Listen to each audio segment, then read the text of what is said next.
They told you the way to stop negative thoughts was to think more, to argue with your mind, to fix it, to control every dark feeling before it takes over. But if that worked, why does the overthinking never stop? Why does your mind still race at night, spinning stories you didn't ask for, dragging you into past regrets and future fears you can't escape? The truth is, silence doesn't come from control. It comes from letting go. And no one teaches that better than Buddhism. For thousands of years, Buddhist monks and masters have trained their minds not by fighting thoughts, but by watching them, sitting with them, and realizing one powerful truth. You are not your thoughts. You are the stillness beneath them, the sky behind the clouds, the awareness that never wavers, even when the storm is loud. Tonight, that storm begins to quiet. As you listen to these lessons, something deep inside you will shift. That voice in your head, the one that's always doubting, always worrying, always replaying everything that went wrong, will start to lose its power. Not because you silenced it with force, but because you finally saw through it. You'll begin to feel a peace you didn't know was possible. The kind of peace that doesn't depend on anyone else. The kind that doesn't leave when things go wrong. The kind that waits quietly inside you, like a mountain unmoved by the wind. This isn't just background noise to fall asleep to. This is ancient truth. This is a new relationship with your mind. This is the night you stop trying to outrun your thoughts and finally learn to sit above them. Are you ready? Let's begin. So now that you know this isn't just noise to fall asleep to, but a process that might just rewire the way your mind handles negativity, let's go deeper. Because before you can let go of negative thoughts, you need to understand where they really begin. Not when they speak, not when they shout, but right before they exist. There's something hiding beneath the surface of your thoughts, and once you learn to see it, everything starts to change. It's not the loud thoughts that trap you, it's the quiet ones, the ones that show up as a feeling in the chest, a shift in your breath, a wave of discomfort that arrives before words even form.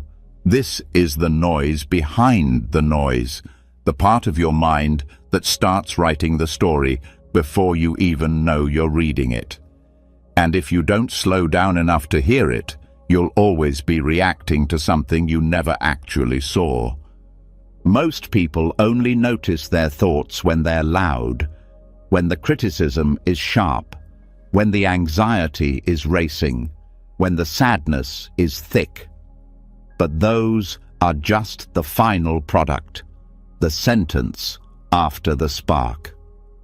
Buddhist introspection teaches us that every thought has a beginning, a small ripple, a flicker in the mind that we miss because we're already caught in the reaction.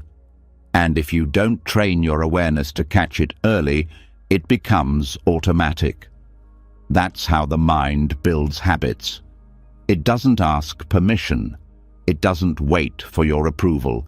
It just keeps looping quietly until what once felt like a passing mood becomes a way of life. But the good news is the loop can be broken, not by force, not by fighting, but by noticing.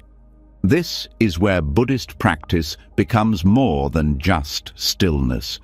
It becomes skill, the skill of seeing the beginning before the storm. That strange tightness in the throat before anxiety builds. That small drop of irritation before the story of blame begins.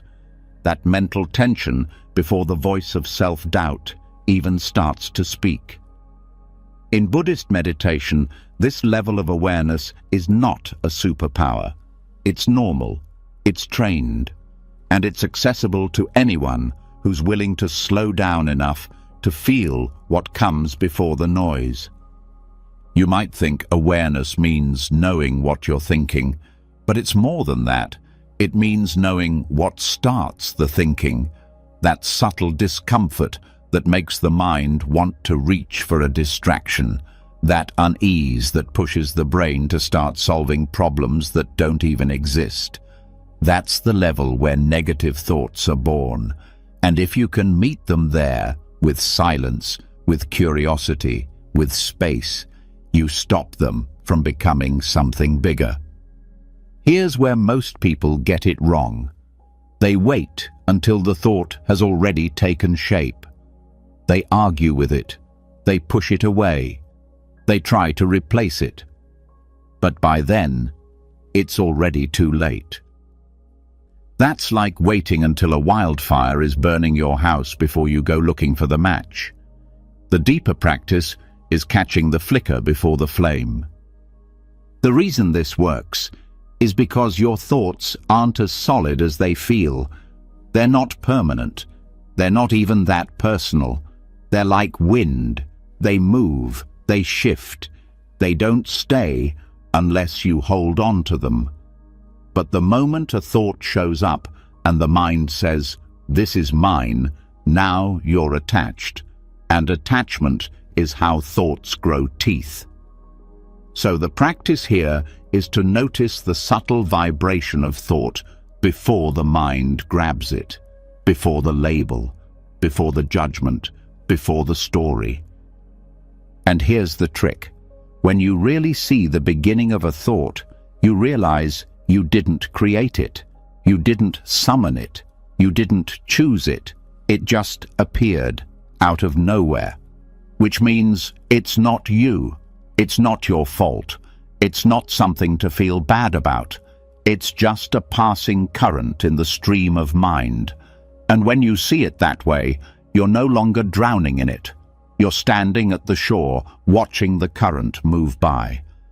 This is what changes everything. Because when you know you're not the voice in your head, the voice loses its control. And when you can notice the voice before it even speaks, you have the power to stay silent. Not as a shutdown, but as a clear seeing. A choice to not react. A choice to not believe. A choice to remain still and free. Think about it like this. Let's say a negative thought starts with a memory. But what triggered that memory? Maybe it was a smell, a sound, a color, a glance. Something so small the mind didn't register it consciously, but the body did. The breath shifted, the heart rate changed, and in that tiny window, your nervous system sent a message to your mind. Something's off. That's when the pre-thought was born. That's the moment the loop begins. And if no one is watching, the mind fills that space with a familiar story, one it's told 1,000 times before. So the practice isn't to stop memories. You can't. It's to notice that micro moment when a memory tries to shape your mood. To notice the very first response. Not the thought, but the impulse. And that's something only silence can show you. Not silence on the outside, but silence on the inside. The kind you build through meditation, through breath, through a willingness to sit with discomfort instead of escaping it. This silence is not emptiness. It's power. It's the space that shows you what's real before the noise tries to cover it. Because every negative thought has a structure, a beginning, a rise, a climax, and if you catch it before it builds, you take away the energy that fuels it. Think of your mind like a radio. Most people are stuck on a station they didn't choose, listening to mental commentary that's been playing for years. But what if you could hear the static before the song starts? What if you could turn down the volume at the source, not just cover it up with affirmations or distractions? Buddhist awareness teaches this kind of tuning. You learn to feel the subtle signals, the breath tightening, the muscles tensing, the restlessness in your seat. And when you learn to catch those early cues, the mind doesn't need to spin stories anymore. You've already acknowledged what's rising, and when awareness meets rising energy, something softens, something loosens. The thought loses its bite because it was never given the chance to sharpen its teeth. This practice is not about becoming perfect. It's about becoming present. The goal isn't to eliminate all negative thoughts. The goal is to stop giving them power before they even exist. And that's done through observation, through patience, through sitting still and listening not just to what the mind says, but to what it almost says. That's the true silence. That's the real freedom. Now, here's something profound. Buddhist texts say that thoughts arise dependent on causes and conditions. They're not random. They don't come from nowhere. They appear when the right inner climate allows them. So if your mind is cloudy, heavy, tired, certain thoughts will bloom. But if your mind is still, balanced, and attentive, those same thoughts have no soil to grow in. This is why daily practice matters, because you're not just calming your mind, you're changing the conditions that allow certain thoughts to survive. You might not see results in one night, but every time you practice, you get closer to that clarity. You build the skill of noticing faster, and over time, noticing becomes second nature. You stop reacting to everything, you stop believing every thought, and eventually you live more in the space between thoughts than inside them. That's when you know you're really free. So tonight, as your eyes close and your breath slows, let this become your practice, not to force silence, but to notice the noise behind the noise, to feel the early signs, to hear the soft voice before it speaks, and to rest, not in resistance, but in awareness. The thoughts may still come, but they'll come to a different kind of mind, a mind that sees, a mind that listens, and most importantly, a mind that no longer reacts. Let that be your new way of being. So now that the subtle layer beneath your thoughts has been exposed, that quiet shift, that unspoken spark that begins it all, it's time to face something even deeper. Because once you start listening with that level of stillness, something strange happens. Memories you haven't thought of in years begin to stir. Emotions you thought were long gone begin to resurface. Not because you're broken, not because you're doing it wrong, but because silence is the only environment where the past finally feels safe enough to rise. What you're hearing isn't failure, it's feedback. These aren't new thoughts, they're old echoes. Fragments of unprocessed experience that have been waiting for stillness to find their way home. There are wounds the body forgets, but the mind remembers, not in words, not in pictures, but in patterns, in the sudden anxiety that has no name, in the tightness that shows up during meditation and won't leave, in the sadness that floats in without a clear cause. This is what Buddhism calls the residue of clinging, and silence doesn't suppress it, it reveals it. For most of life, distractions do a great job of keeping the past buried. Activity, entertainment, achievement, chaos, all of it forms a protective layer over unresolved emotions.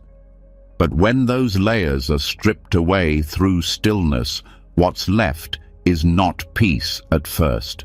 What's left is the mess that was never fully felt. The mind begins to ring with old echoes, not to punish, but to be heard, to be released. That's why meditation is not always peaceful. In the beginning, it can feel like the opposite, because the silence doesn't just calm the surface, it wakes the depths. And what lives in those depths? Emotions that never completed their journey, anger that wasn't expressed, grief that wasn't honored, fear that got buried under strength. They don't just disappear, they wait. And when the noise stops, they rise like forgotten songs, echoing through the chambers of the mind. This isn't regression. This is purification. The resurfacing of old emotion isn't a setback. It's a process. Buddhism teaches that every thought, every emotion leaves a trace. And if it's not fully seen, it lingers. It embeds itself into the structure of your reactions. It whispers from behind the curtain. And eventually, it plays itself out again and again through present experience. This is why someone can feel deep sadness from a song or intense fear in a safe room. The body is still listening to echoes the mind never understood. But the silence you're practicing now, it becomes the space where those echoes don't take over. They don't have to be acted on. They can simply arise, pass through, and fade. Just like a sound in a valley, it starts strong, bounces once, then disappears. That's what happens when old emotions are met with awareness instead of resistance. They complete their arc, and once they do, they don't return. It's important to know this isn't about analyzing the past. This isn't therapy. This isn't about digging into every memory or labeling every feeling. It's about presence, total presence. Feeling without running, observing without judgment, letting whatever arises rise without adding to it.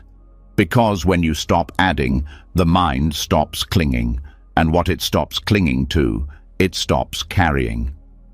The biggest mistake people make when emotions resurface is trying to figure them out. They start building stories, looking for reasons, assigning blame, finding patterns. But none of that is necessary. Emotions don't need explanations. They need space. The same way a wound doesn't need you to describe it. It just needs to breathe. Silence is that breath. Awareness is that oxygen. Think of the mind like a cave.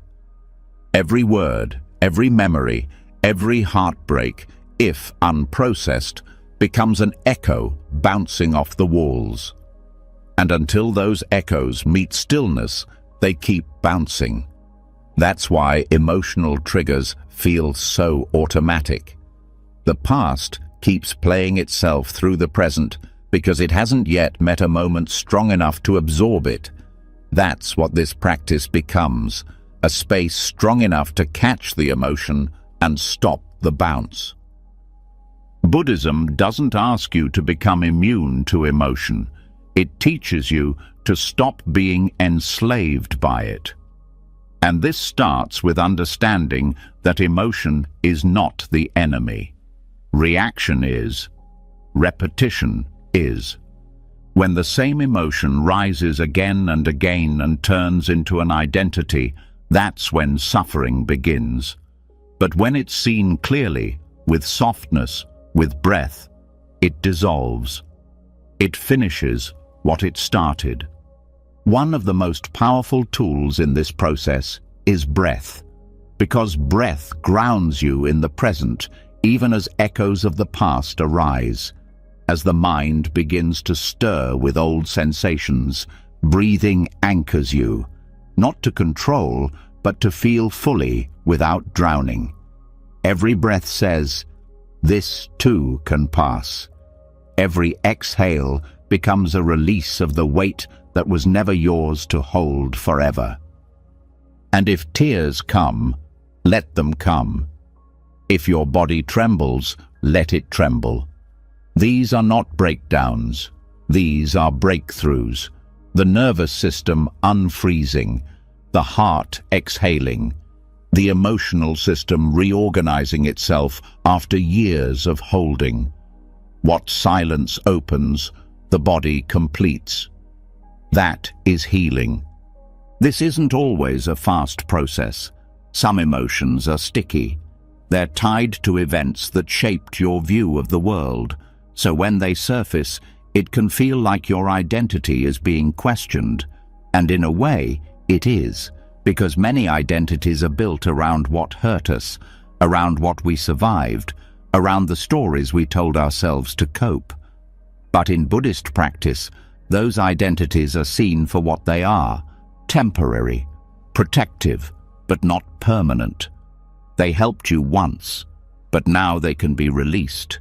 And as those identities soften, new space opens. You begin to respond differently. What used to trigger defensiveness now meets patience. What used to bring guilt now brings forgiveness. Not through effort, but through seeing. You've met the echo, felt it fully, and let it pass. Some days, nothing rises. Other days, it feels like a flood. That's normal. Healing isn't linear, and silence doesn't guarantee comfort. It guarantees truth. The echo of an old betrayal might rise when you're finally still enough to feel it. The sting of an old rejection might show up in the quiet of your breath. But instead of pushing it down again, this time you sit with it. You breathe with it, and without effort, it starts to melt. In Buddhism, this process is known as purification of the mind. Not by suppressing thoughts, but by allowing them to show themselves and burn out. Like watching fire consume dry wood. If you don't feed it more fuel, it goes out. That's what happens when you stop reacting and simply observe. And here's something even deeper. Many of the emotions that rise aren't even yours. Some of them are inherited, passed down through culture, through family, through the energetic fields you grew up in. That means you might be carrying shame that never started with you, fear that belonged to someone else, guilt that came from someone else's mistake. But once it surfaces and you see it clearly, it loses its power. The illusion ends. The chain breaks. This is why stillness isn't weak. It's radical. Because in a world that tells you to distract, to fix, to control, choosing to be still with your own pain is the bravest thing you can do. And it's also the most healing, because it's the only thing that finally says, "This ends with me." So as these echoes rise, let them speak, let them shake your ribs if they need to. Let the past have its voice, not so it can stay, but so it can leave. And know this, once the echo fades, it doesn't come back. Not the same way, not with the same weight. It's not repressed, it's released. That's the power of this practice. Not the silence that hides, but the silence that reveals. Not the stillness that avoids, but the stillness that transforms. You're not going backward, you're clearing space. You're rewriting your relationship with your own mind by letting the past speak, be heard, and be released. Let the next breath in be the start of that freedom. So, after letting the old emotions rise and fall without resistance, after watching echoes from the past surface and dissolve, you begin to notice something else.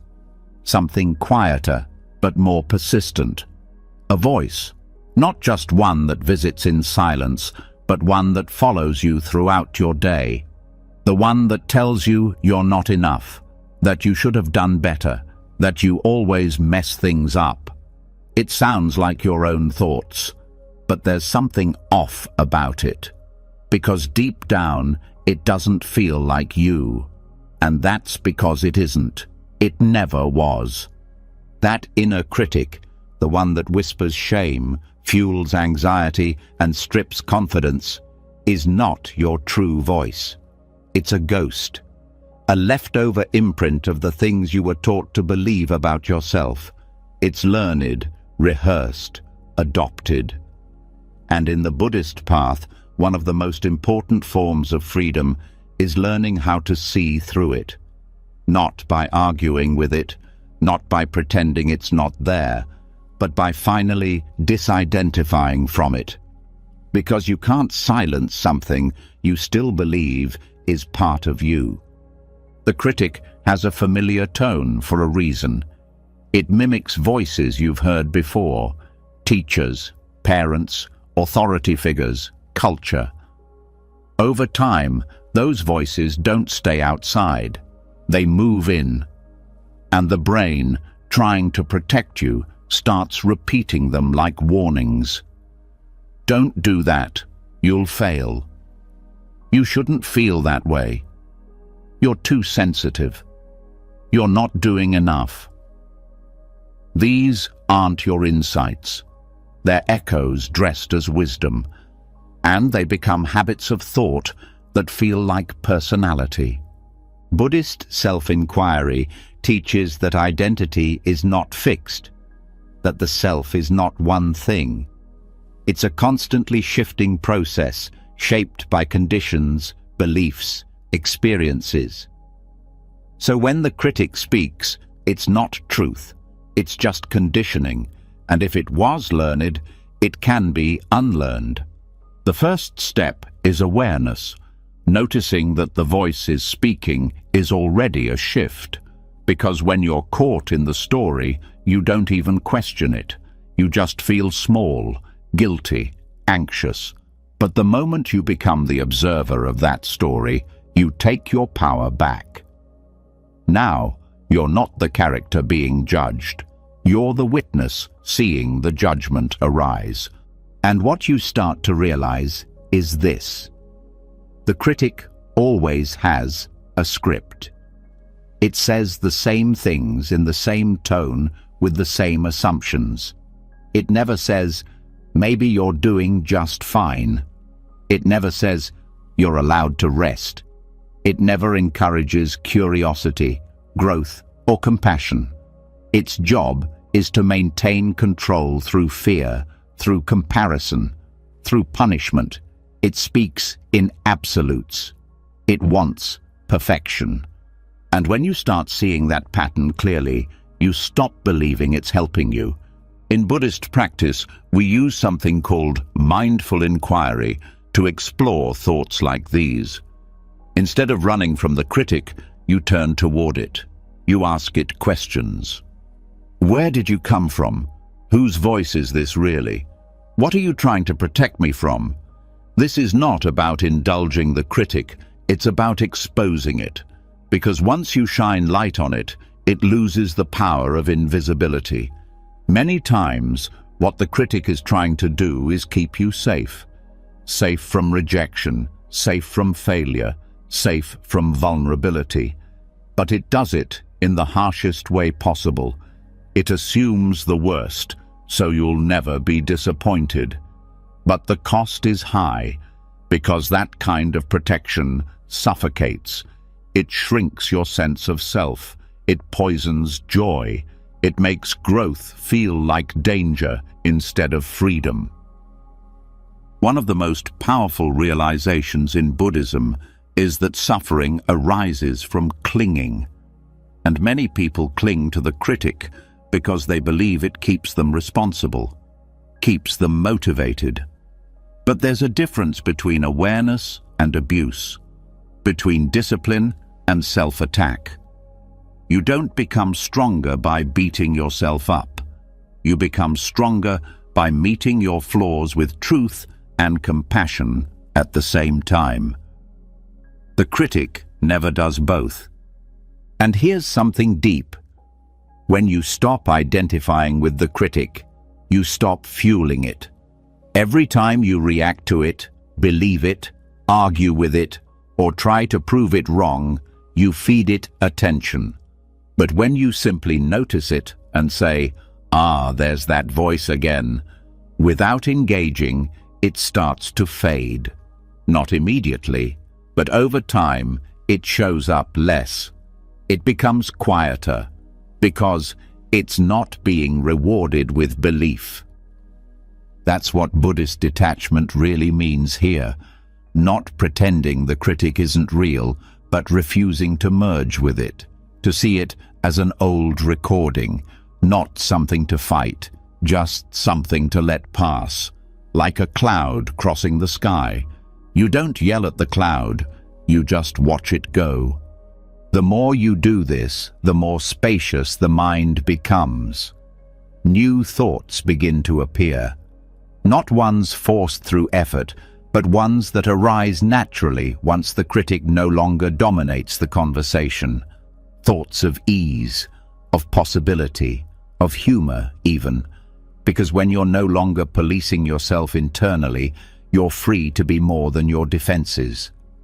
There's a Buddhist teaching that says, "Don't believe everything you think." And nowhere is that more relevant than with the inner critic. Just because it's loud doesn't mean it's right. Just because it feels familiar doesn't mean it belongs. Just because it's in your head doesn't mean it's part of your truth. One practice that helps here is labeling. When the voice starts, you simply say internally, "judging," or "critic." That single word creates distance. It breaks the illusion that the thought is personal. It becomes just another mental event. And like any other event, it passes when you stop resisting it or acting on it. Another technique is replacing self-judgment with curiosity. Instead of, "What's wrong with me?" try, "What's happening inside me right now?" That simple change softens everything. Curiosity opens space. Judgment closes it. And space is where healing happens. You can also ask, "What would I say to a friend who had this thought?" Almost always, the answer is gentler, more grounded, more compassionate than what you say to yourself. So why the double standard? That's the critic's trick. It convinces you that you deserve less kindness than others, but that's not insight. It's trauma repeating itself, and once you catch it, you can change it. Sometimes the critic doesn't even speak in words. It shows up as tension, as pressure, as the inability to rest without guilt. That's still self-punishment, just quieter. So part of this work is learning to feel those signals in the body and offering them release through breath, through stillness, through movement, through permission to just be without earning it. It's also helpful to remember that letting go of the critic doesn't mean losing your standards.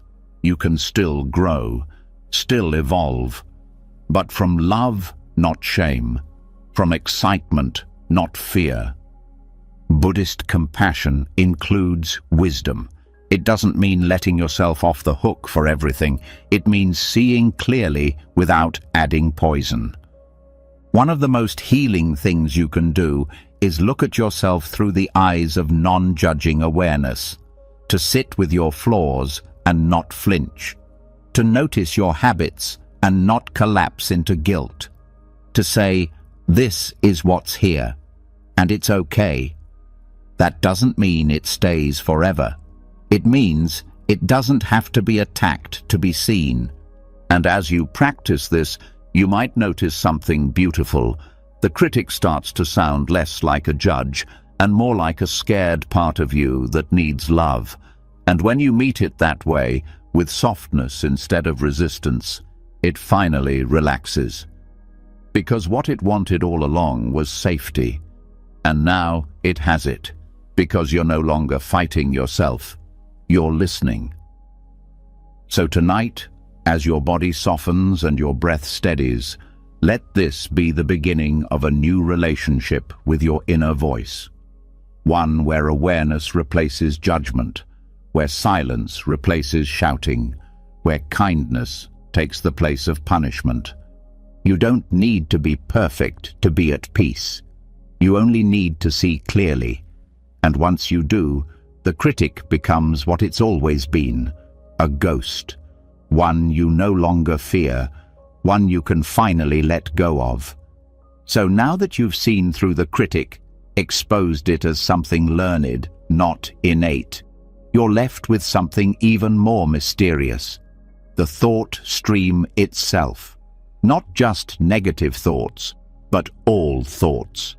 The endless movement of mind that shifts shape depending on mood, memory, and moment. It's always changing. But because the change is constant, most people don't notice it. They chase the content. They react to every form it takes. And in doing so, they never see the truth, that the mind itself is a shapeshifter. Thoughts don't stay the same. They twist. They flip. They contradict themselves. One minute you're angry, the next you're sad. One moment you're confident, and the next, doubt creeps in. And none of it is stable. Buddhism points directly at this reality, not to confuse you, but to free you. Because once you see that thoughts are not fixed, you stop clinging to them like they're facts. Every emotion, every story in your head has a rhythm. It rises, peaks, and fades. But when you're caught inside a thought, it feels like it will last forever. That's the illusion, and it's only through observation that the illusion starts to break down. The practice is to watch, not just the thought itself, but how the thought changes. To notice how what felt urgent one moment becomes irrelevant the next. How a judgment can turn into compassion. How fear can turn into laughter. Not because you forced it, but because the nature of thought is movement. The mistake is thinking that one version of the mind is you. That the anxious version is the real you, or the angry one, or the insecure one. But all of them pass, all of them shift. And if they were really you, they wouldn't leave. They'd stay. But they don't. And that's the secret doorway out of suffering. When you sit with your thoughts long enough, you begin to see them like waves on water. They rise, take shape, and fall. And if you're not resisting them, they move cleanly through. But the moment you try to control them, stop them, or argue with them, you get caught in the current. You start reacting to the shape they've taken, instead of seeing that it will change soon anyway. Buddhist meditation trains the mind to observe this shifting with calm, not to stop the thoughts, but to stop identifying with every version that shows up. One moment you're hopeful, the next you're doubting. Let both be seen. Let both pass. Because neither is final, neither defines you. They're weather patterns, not architecture. This is where your power grows. Because if you can see a thought shift, you don't take it as absolute truth anymore. You don't let it pull you into impulsive action. You don't let it drag you into regret or fear. You pause. You notice. You say, there it is. And now it's changing. That moment of observation is where freedom lives. That's where your real self, the one behind all the shifting forms, starts to wake up. One of the deepest teachings in Buddhism is anicca, impermanence. Everything changes, including your mind, including your mood, including the thoughts that felt so convincing just a minute ago. And when you can watch that change without reacting, your relationship with yourself begins to transform. You stop being afraid of your own mind, because you've seen it shapeshift too many times to take it so seriously. Let's say you wake up with anxiety. The thought says, something's wrong, and you believe it. Now your whole day feels heavy. But if you watch long enough, that thought morphs. It becomes, maybe I'll be okay. Then it turns into, I'm tired. Then, I want coffee. And suddenly the anxiety has become background noise. That's the nature of thought. It doesn't stay loyal to one story. It jumps, it flips, it recycles. So why treat the first version as final? When you practice stillness, you start catching these shifts in real time. You see the sadness turn into numbness. You see the restlessness soften into calm. You see the mental storm weaken before it passes. And each time you witness that change, your belief in permanence weakens too. That's how you stop being a prisoner of your mind, not by controlling the thoughts, but by watching them change until you no longer fear their arrival. This doesn't mean you suppress how you feel. It means you give it space to breathe and change on its own, because most of the damage comes not from the thought itself, but from clinging to it, saying, "This is how I feel, and it will always be this way." But it never is. And once you start seeing that for yourself, something inside you becomes unshakable. Not because you're never sad, but because you know sadness will pass. Not because you're never angry, but because you no longer build a home inside anger. You see it come. You see it go. There's another important layer to this. The mind doesn't just shape-shift randomly. It shifts based on attention. Where you place your awareness influences how thoughts evolve. If you focus on a complaint, the mind feeds that shape. If you shift toward breath or sound or gratitude, the mind begins to soften. It takes a new form. So this practice isn't passive. It's deeply engaged. You're not just watching. You're choosing, moment by moment, not to follow every form the mind takes. Thoughts will still arise, but the choice is yours. Follow, fight, or watch. And in the watching, you reclaim energy. You take back the power that used to go into reacting, into overthinking, into trying to control what was never meant to be held. What begins to emerge in this space is stillness. Not because the mind stops moving, but because you stop moving with it. The thoughts swirl, but you remain grounded.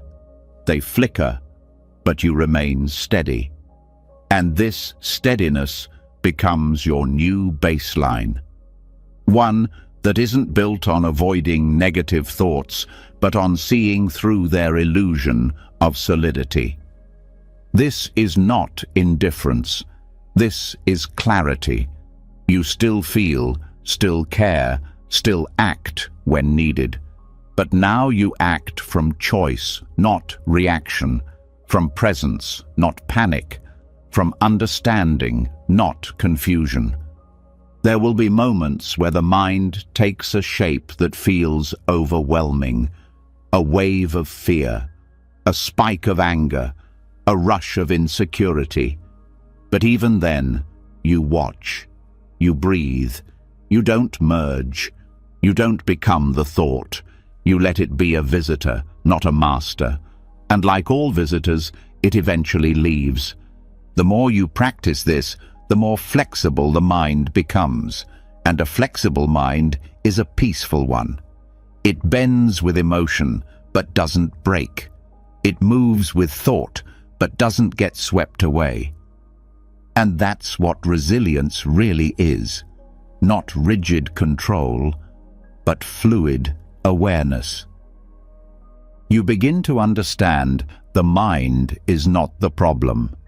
Reactivity is, and reactivity fades in the presence of observation. Stillness is not a lack of thought. It's the space that holds thought without becoming it. And that space is always available, right now, in this breath, in this moment. So tonight, as your thoughts begin their nightly dance, shifting from worry to memory, to planning to doubt, let them shift, let them morph, let them pass. You don't need to hold them, you don't need to fight them. Just see them for what they are, temporary forms, nothing more. And in that seeing, you'll find the part of you that doesn't change.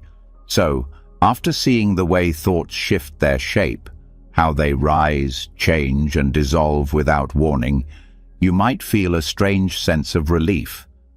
But also, maybe a question starts forming.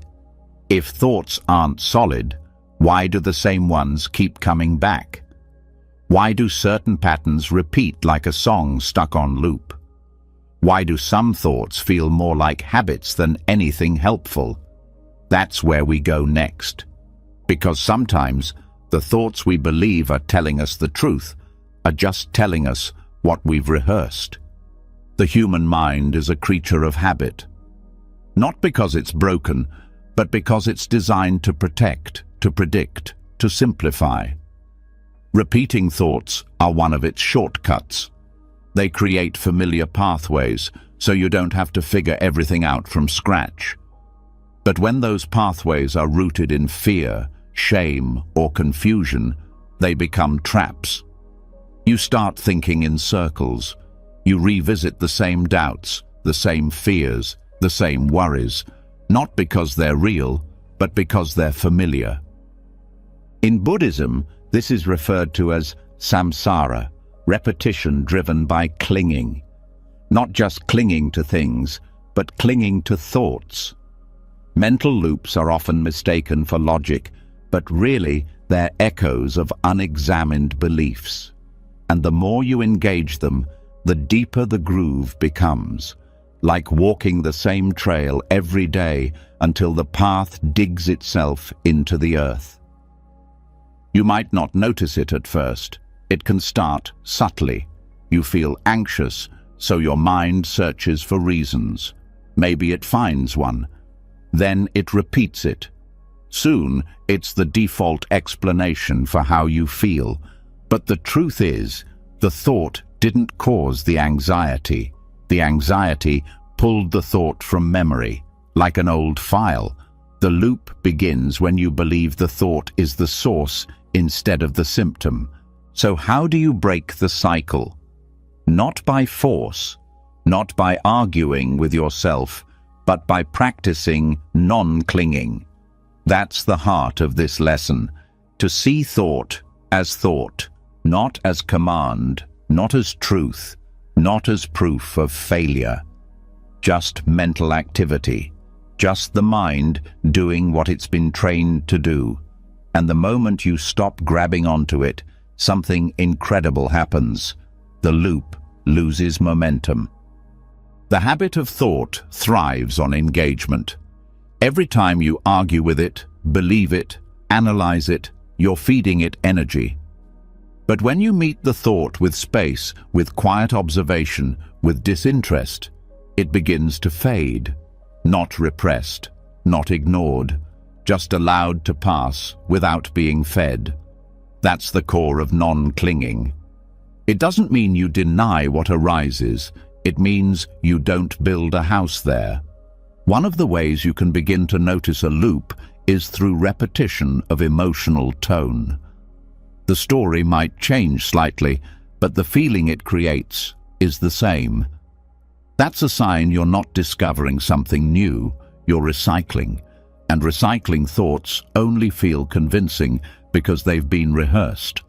Like a song played 1,000 times, the brain knows it by heart. But repetition isn't the same as truth. Buddhist insight encourages this kind of seeing. When a thought comes, you ask, is this fresh or is this familiar? Is this clear seeing or is this pattern? And often, the answer becomes obvious when you slow down. You'll notice that the mind likes to return to what it knows, even if what it knows hurts. Not because it wants pain, but because it finds comfort in the known. And your work is to introduce something unfamiliar.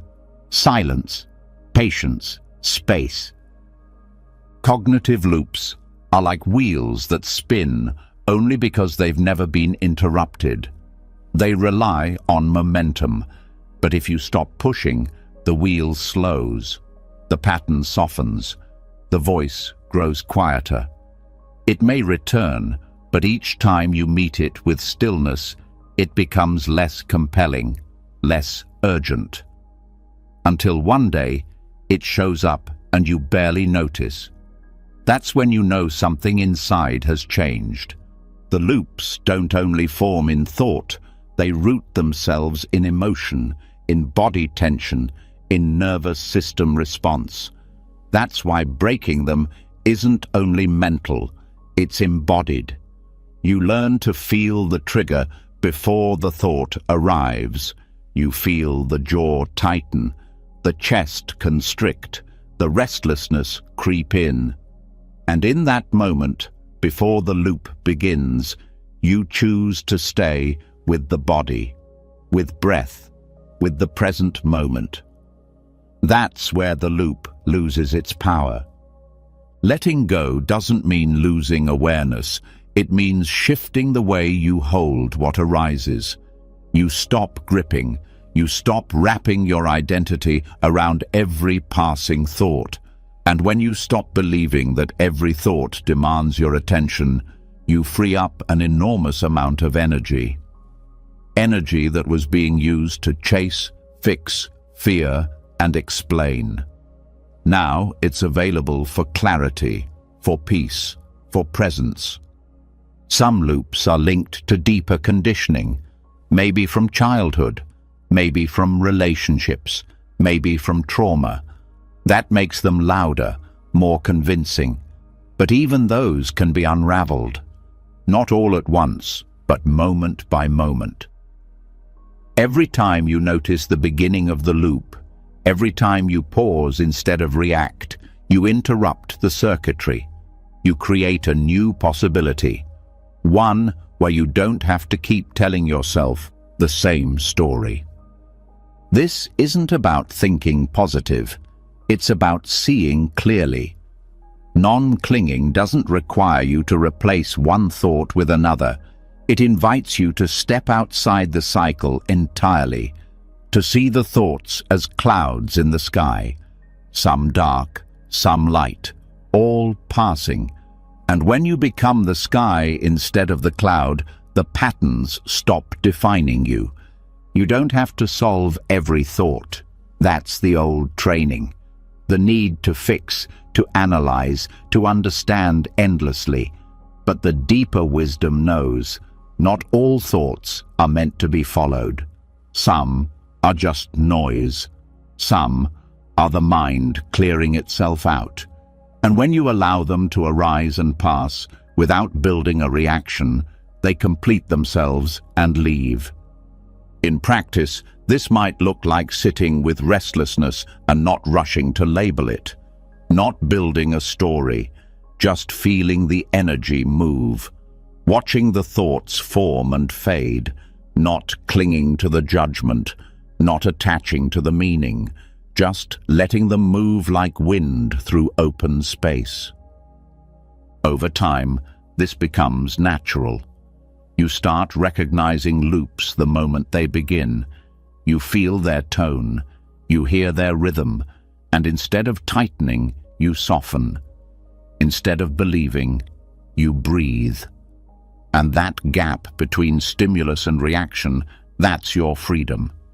That's the space where transformation begins. There is no loop that can't be broken. But they won't break through willpower alone. They dissolve in the presence of awareness that no longer grabs. Awareness that watches. Awareness that waits. Awareness that whispers, "This isn't me. This is a habit, and I'm done feeding it." You'll still think, the mind will still move, but now you'll know the difference between a thought and a truth, between momentum and meaning, between pattern and presence. And in that knowing, the weight lifts. So as your thoughts move tonight, if one shows up that feels too familiar, too automatic, too loud, pause. Don't fight. Don't follow. Just notice. Is this thought true? Or is it just old? Is it alive? Or is it just rehearsed? And then return to your breath, to the stillness underneath, to the version of you that doesn't need to explain anything, that just watches and lets go. Now that you've seen how thought patterns can repeat without being true, how loops of belief can run silently in the background, you're ready to face the next challenge. Because once those habits lose their grip, something strange happens. They don't always vanish quietly. Sometimes they flare up. They push harder. They swirl faster. The mind doesn't want to let go without a fight. This is what many people mistake for failure. But it's not failure, it's just weather. Your thoughts, your moods, your feelings, they move like skies over the earth. One moment clear, the next cloudy. Sometimes peaceful, sometimes wild. But the earth doesn't panic when the storm rolls in. It stays. It holds. That's your new role now. Not to change the storm, but to remain still beneath it. Buddhist teachings speak often of the mind as sky and thoughts as weather. The key isn't to resist the clouds or run from the rain. It's to understand that what's happening inside you isn't permanent. Emotional storms don't need to be solved. They need to be witnessed. And that witnessing begins the moment you choose non-reaction. Non-reaction isn't numbness. It's not pretending you're fine. It's staying grounded while the chaos moves through. It's knowing with every part of your being that this feeling will pass if you don't chase it or feed it. That clarity comes not from fighting storms, but from learning how to stand in them without being blown away. When the mind becomes turbulent, the temptation is always to react, to fix, to run, to analyze, to escape. But what if none of that was necessary? What if the reaction is what keeps the storm alive? Every time you panic in fear, resist sadness, or lash out in anger, you extend the life of the storm. You keep the system spinning. Non-reaction cuts that fuel source. One of the first steps to practicing non-reaction is recognizing the physical signals. The moment you feel the body tighten, the chest get heavy, the breath shorten, that's your cue. That's the signal that the weather is changing inside. And rather than jumping into the thought, you turn inward. You meet the feeling with breath, with space, with awareness. You may feel the urge to fix something, to say something, to act. That urge is the storm's momentum, trying to drag you with it. But you pause, you breathe, you remind yourself, this is just weather. And in that moment of pause, the storm starts to lose its power. Thought storms can be intense. They can come with memories, fears, guilt, or anger. They don't need permission, but they do need participation to stay. The less you participate, the quicker they move on. This isn't about control, it's about relationship. You stop relating to every thought as a problem to solve. You start relating to it as a cloud in motion. Non-reaction also means letting go of the need to label every emotion. Sometimes you don't even know what the storm is about. You just feel overwhelmed, and the mind will scramble to find a reason. It will create stories, dig up past failures, forecast future disasters, just to make sense of the storm. But those stories aren't always true. They're just the mind's attempt to create meaning where there may be none. The storm can simply be felt. It doesn't always need a name. In these moments, stillness becomes your power. The more you practice sitting through difficult emotions without acting on them, the more stable your inner world becomes. You realize that you can feel sadness without collapsing. You can feel fear without running. You can feel anger without harming. And that changes everything. Because now you're not ruled by weather. You're aware of it. This awareness makes you strong, not in the way the world defines strength, but in the way that matters most. The kind of strength that doesn't break when the winds rise. The kind of strength that can hold pain without needing to turn it into blame. The kind of strength that can wait for the sun to return, knowing it always does. Non-reaction is not suppression, it's permission. It says, the storm can be here, and I can still be at peace. I can still sit. I can still breathe. I can still choose. This is how you become the calm inside the chaos. Not because the storm is gone, but because you've stopped believing it defines you. Buddhist practice supports this through mindfulness meditation. You sit, you watch. The mind kicks up thoughts, stories, feelings, some pleasant, some painful.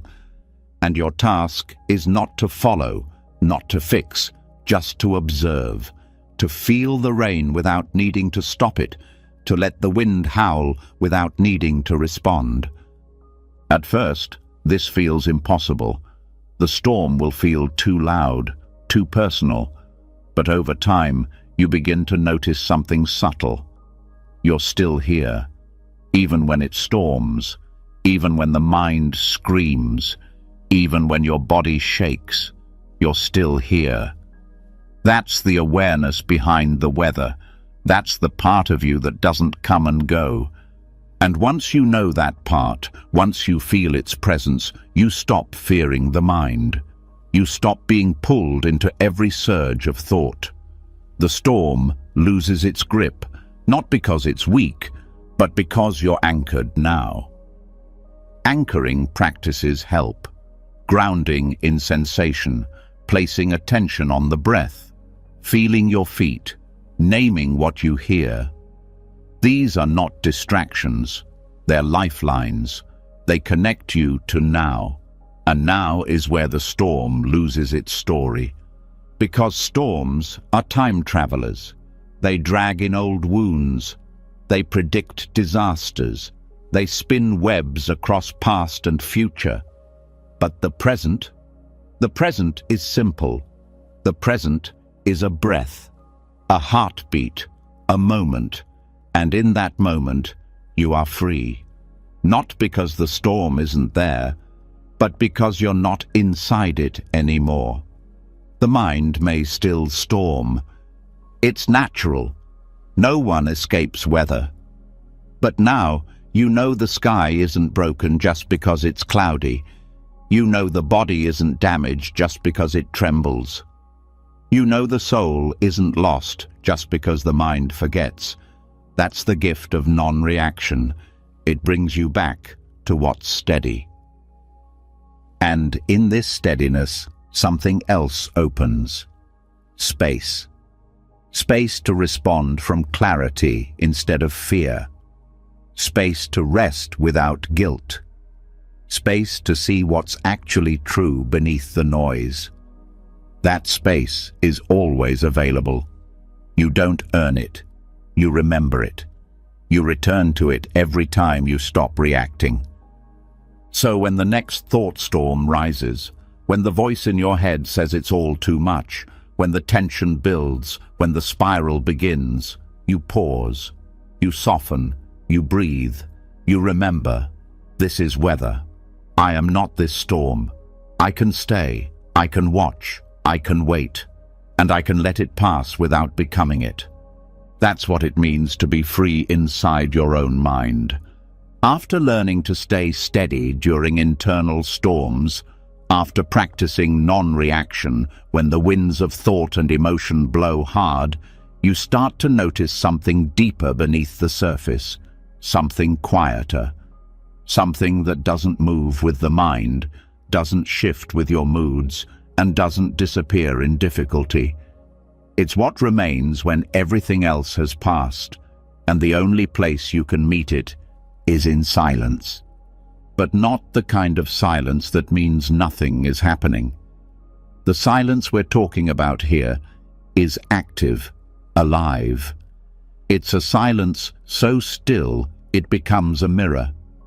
And in that mirror, something incredible happens. You start seeing what's real and what never was.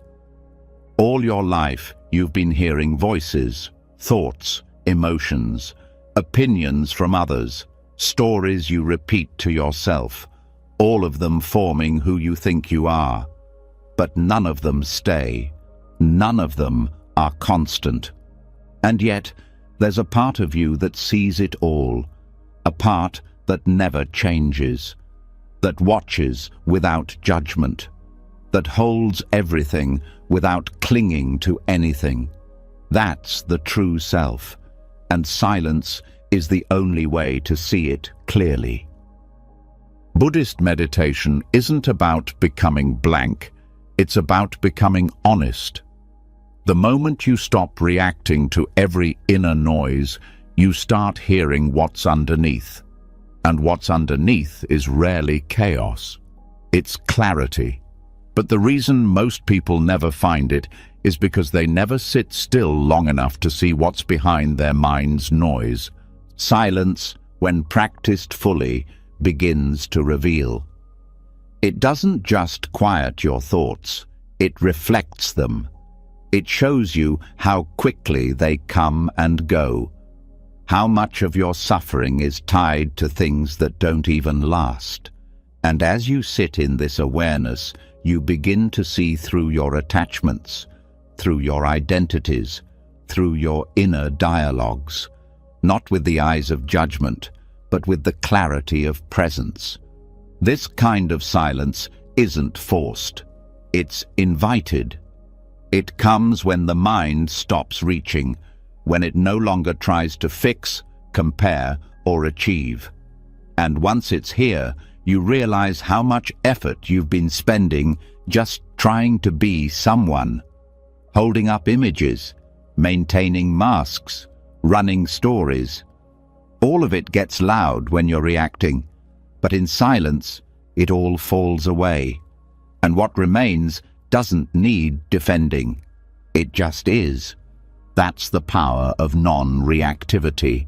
It cleans the mirror. It stops the smudging of constant analysis. It ends the fog of overthinking. And in that clean reflection, you meet the awareness that has always been there. Watching your thoughts, feeling your emotions, experiencing your life, but never changing. That awareness isn't your personality. It's not your memory. It's not your plans or preferences. It's the space all of that happens in.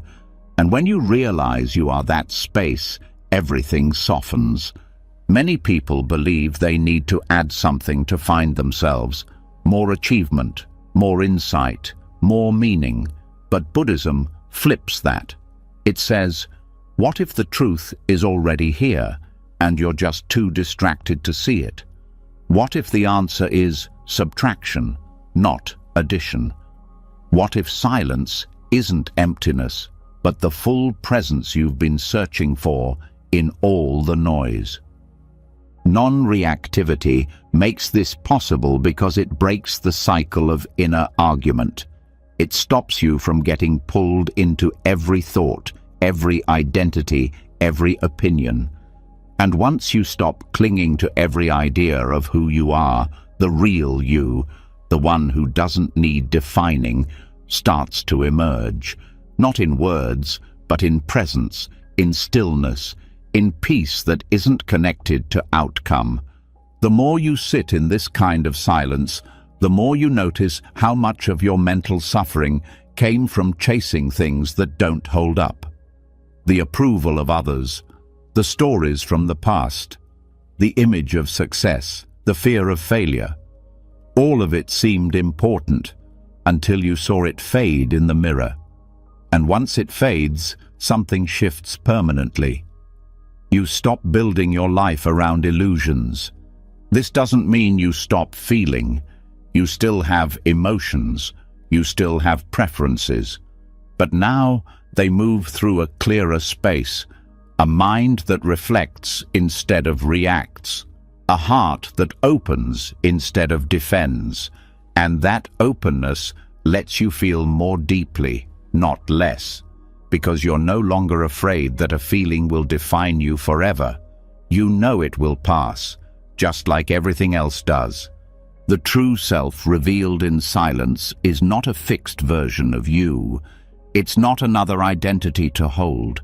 It's the witness of all identities, the one who can be present with happiness without clinging to it, the one who can be present with sadness without fearing it, the one who can hold contradiction without needing to solve it. This is not detachment in the cold sense. It's intimacy without ownership. In this state, you also stop comparing, because silence doesn't measure, it doesn't compete. It just shows you what's here, and what's here is enough. The constant feeling of not being good enough, the one that drives people to prove, to earn, to fix, starts to dissolve, because you've seen that the deepest part of you never needed improving. It only needed to be remembered. Buddhist practice encourages this through meditation techniques that point you back to awareness again and again. When thoughts arise, you watch. When emotions swell, you watch. When stories form, you watch. Not with indifference, but with kindness. And every time you do, you realize you're not the story, you're not the emotion, you're not even the watcher, you're the watching, the space where all things appear and disappear. And once you start living from this space, not just visiting it, you stop being shaken by every wave. You stop thinking peace means nothing changes. You start knowing peace as the ability to be with change, without resistance, without hiding, without pretending. And that's where silence stops being something you practice and starts becoming who you are. Even in the middle of a busy day, this silence can stay with you. It doesn't mean no thoughts. It means no ownership of thoughts. It doesn't mean no emotion. It means no identity built from emotion. It means carrying stillness into motion, presence into interaction, awareness into every corner of your life. That's why this practice is not about isolation. It's about returning to your center again and again until even the most chaotic moments can't take it from you. Because it's not something external, it's not fragile, it's not conditional, it's the deepest part of your being, and once you've touched it, you can't unsee it. The mirror of silence will continue to reflect. Some days it shows joy, other days pain. But you stop reacting to the reflection as if it's final.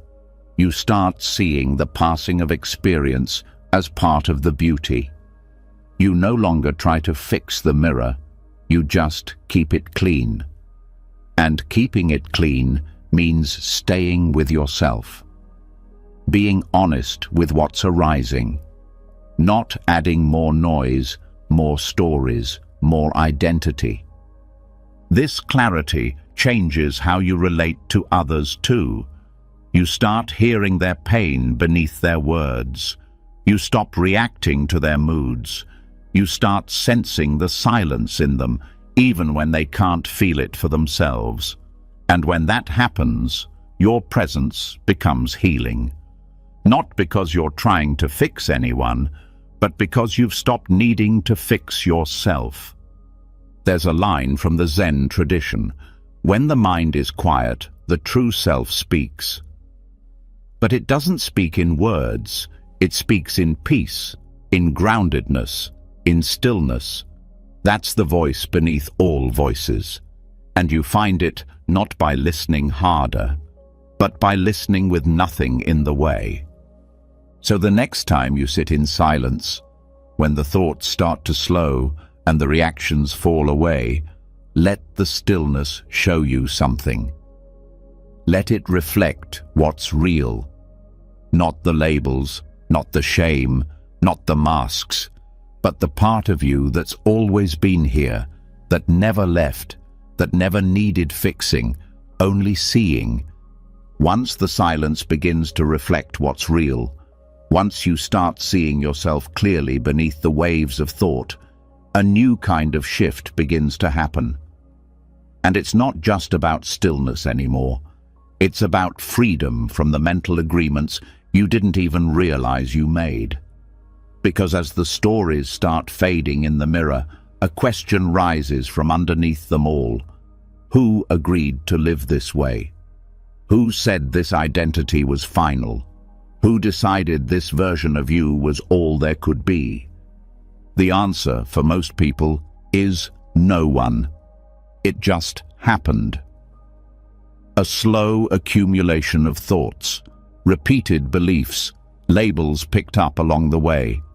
And over time, without noticing, you began to identify with them. You turned passing thoughts into permanent roles.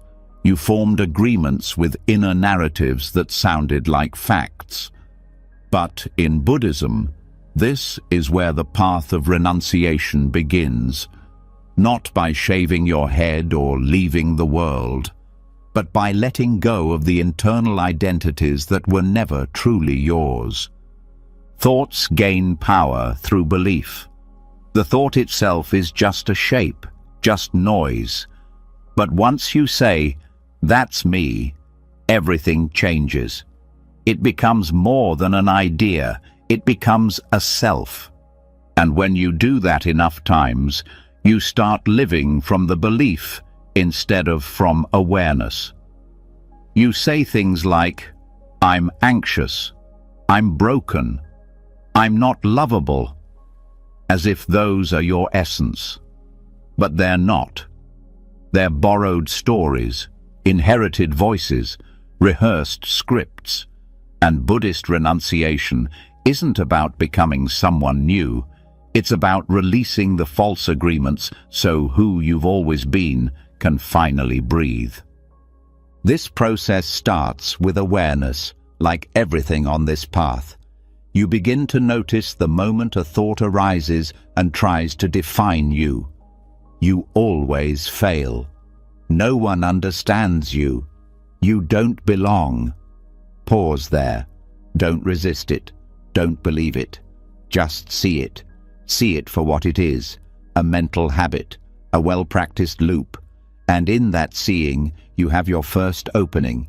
Because when you stop agreeing, the thought stops being law.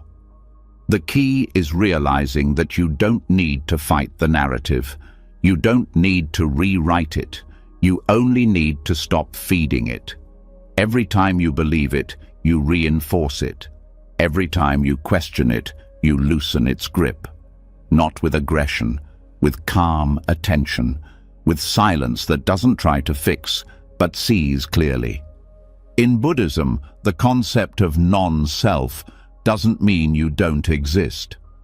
It means that what you take to be you is not fixed. It's not a solid structure. It's a constantly shifting collection of tendencies, preferences, memories, and thoughts. When you realize this, identity becomes fluid. You're not stuck in one shape. You're not bound by past versions. And this is the true renunciation, not rejection of self, but release of attachment to false self-concepts. The thoughts you've believed for years often came from places you didn't choose. A parent's criticism, a teacher's judgment, a culture's expectations. But once they repeated enough times in your mind, you started owning them. And that's when the suffering deepened, not because the thoughts were true, but because they became personal. This is what makes inner narratives so sticky. They feel familiar, and familiarity creates comfort even when the story hurts. I'm always anxious feels stable, even if it's painful. I'll never change feels known, even if it's not true. Renunciation is the courage to say, I don't need this story anymore, even if I don't know what comes next, even if I feel lost without it. I choose to let it go. Letting go doesn't mean pretending the story never happened. It means you no longer let it define what's possible now. You honor your past, but you don't live in its shadow. You acknowledge the pain, but you stop building your future around it. This is the hardest part, because when you drop the identity, you also drop the certainty. But in that space, something alive begins to grow. The Buddhist path teaches that liberation doesn't come from improvement. It comes from release, from seeing that the me you've been trying to fix isn't something you need to hold on to. When you stop reinforcing that false center, what remains isn't emptiness, it's spaciousness. You feel lighter, quieter, more honest, not because you've become someone new, but because you've returned to what was never broken. One practice that helps here is labeling the thought as a narrative, not a fact. When you hear the inner voice say, I can't handle this, pause. Ask yourself, who said that first? Where did it come from? And what happens if I don't believe it today? This questioning isn't analysis, it's gentle separation. It allows you to see the thought arise, recognize its origin, and decline the invitation to believe it again. Another practice is watching how quickly thoughts try to return to identity. Even during meditation, you might feel peaceful for a moment, and then a voice says, "But this won't last." That's the narrative trying to reassert itself. You can't really change. You're faking this peace. These are the final layers of the story, and when you meet them with awareness instead of reaction, you break the agreement. Because that's what each belief is, an agreement, a handshake between thought and identity. And when you withdraw your hand, the connection ends. The thought floats by, the feeling fades, and suddenly you're not who you thought you were. You're free to respond instead of repeat. This freedom opens up in every part of life. You stop needing to prove things to people who don't see you. You stop repeating arguments in your head just to feel right. You stop holding on to versions of yourself that made sense a decade ago, but don't fit anymore. You begin to speak more honestly. You begin to walk more lightly. You stop dragging around the weight of who you were supposed to be. And people will notice. They may ask, what changed? Why you seem calmer? Why you don't get pulled into the same drama? The answer isn't a secret. It's just this. You stopped agreeing with the stories that were never really yours. This doesn't mean life becomes perfect. Thoughts still arise, voices still speak, but now you see them as passing weather, not permanent identity. You don't resist them, you don't obey them, you just let them come, let them go, and stay centered in the awareness that doesn't need to be anything other than present. That's the gift of Buddhist renunciation. It doesn't take away your personality. It removes the mask you didn't know you were wearing. The one built from fear, from shame, from survival. And once it's gone, what's left is something softer, more open, more real. There's a teaching in the Buddhist texts that says, just as a snake sheds its skin, so must the mind shed its past selves. Not to be empty, but to be new, to be free, to stop mistaking old thoughts for current truth.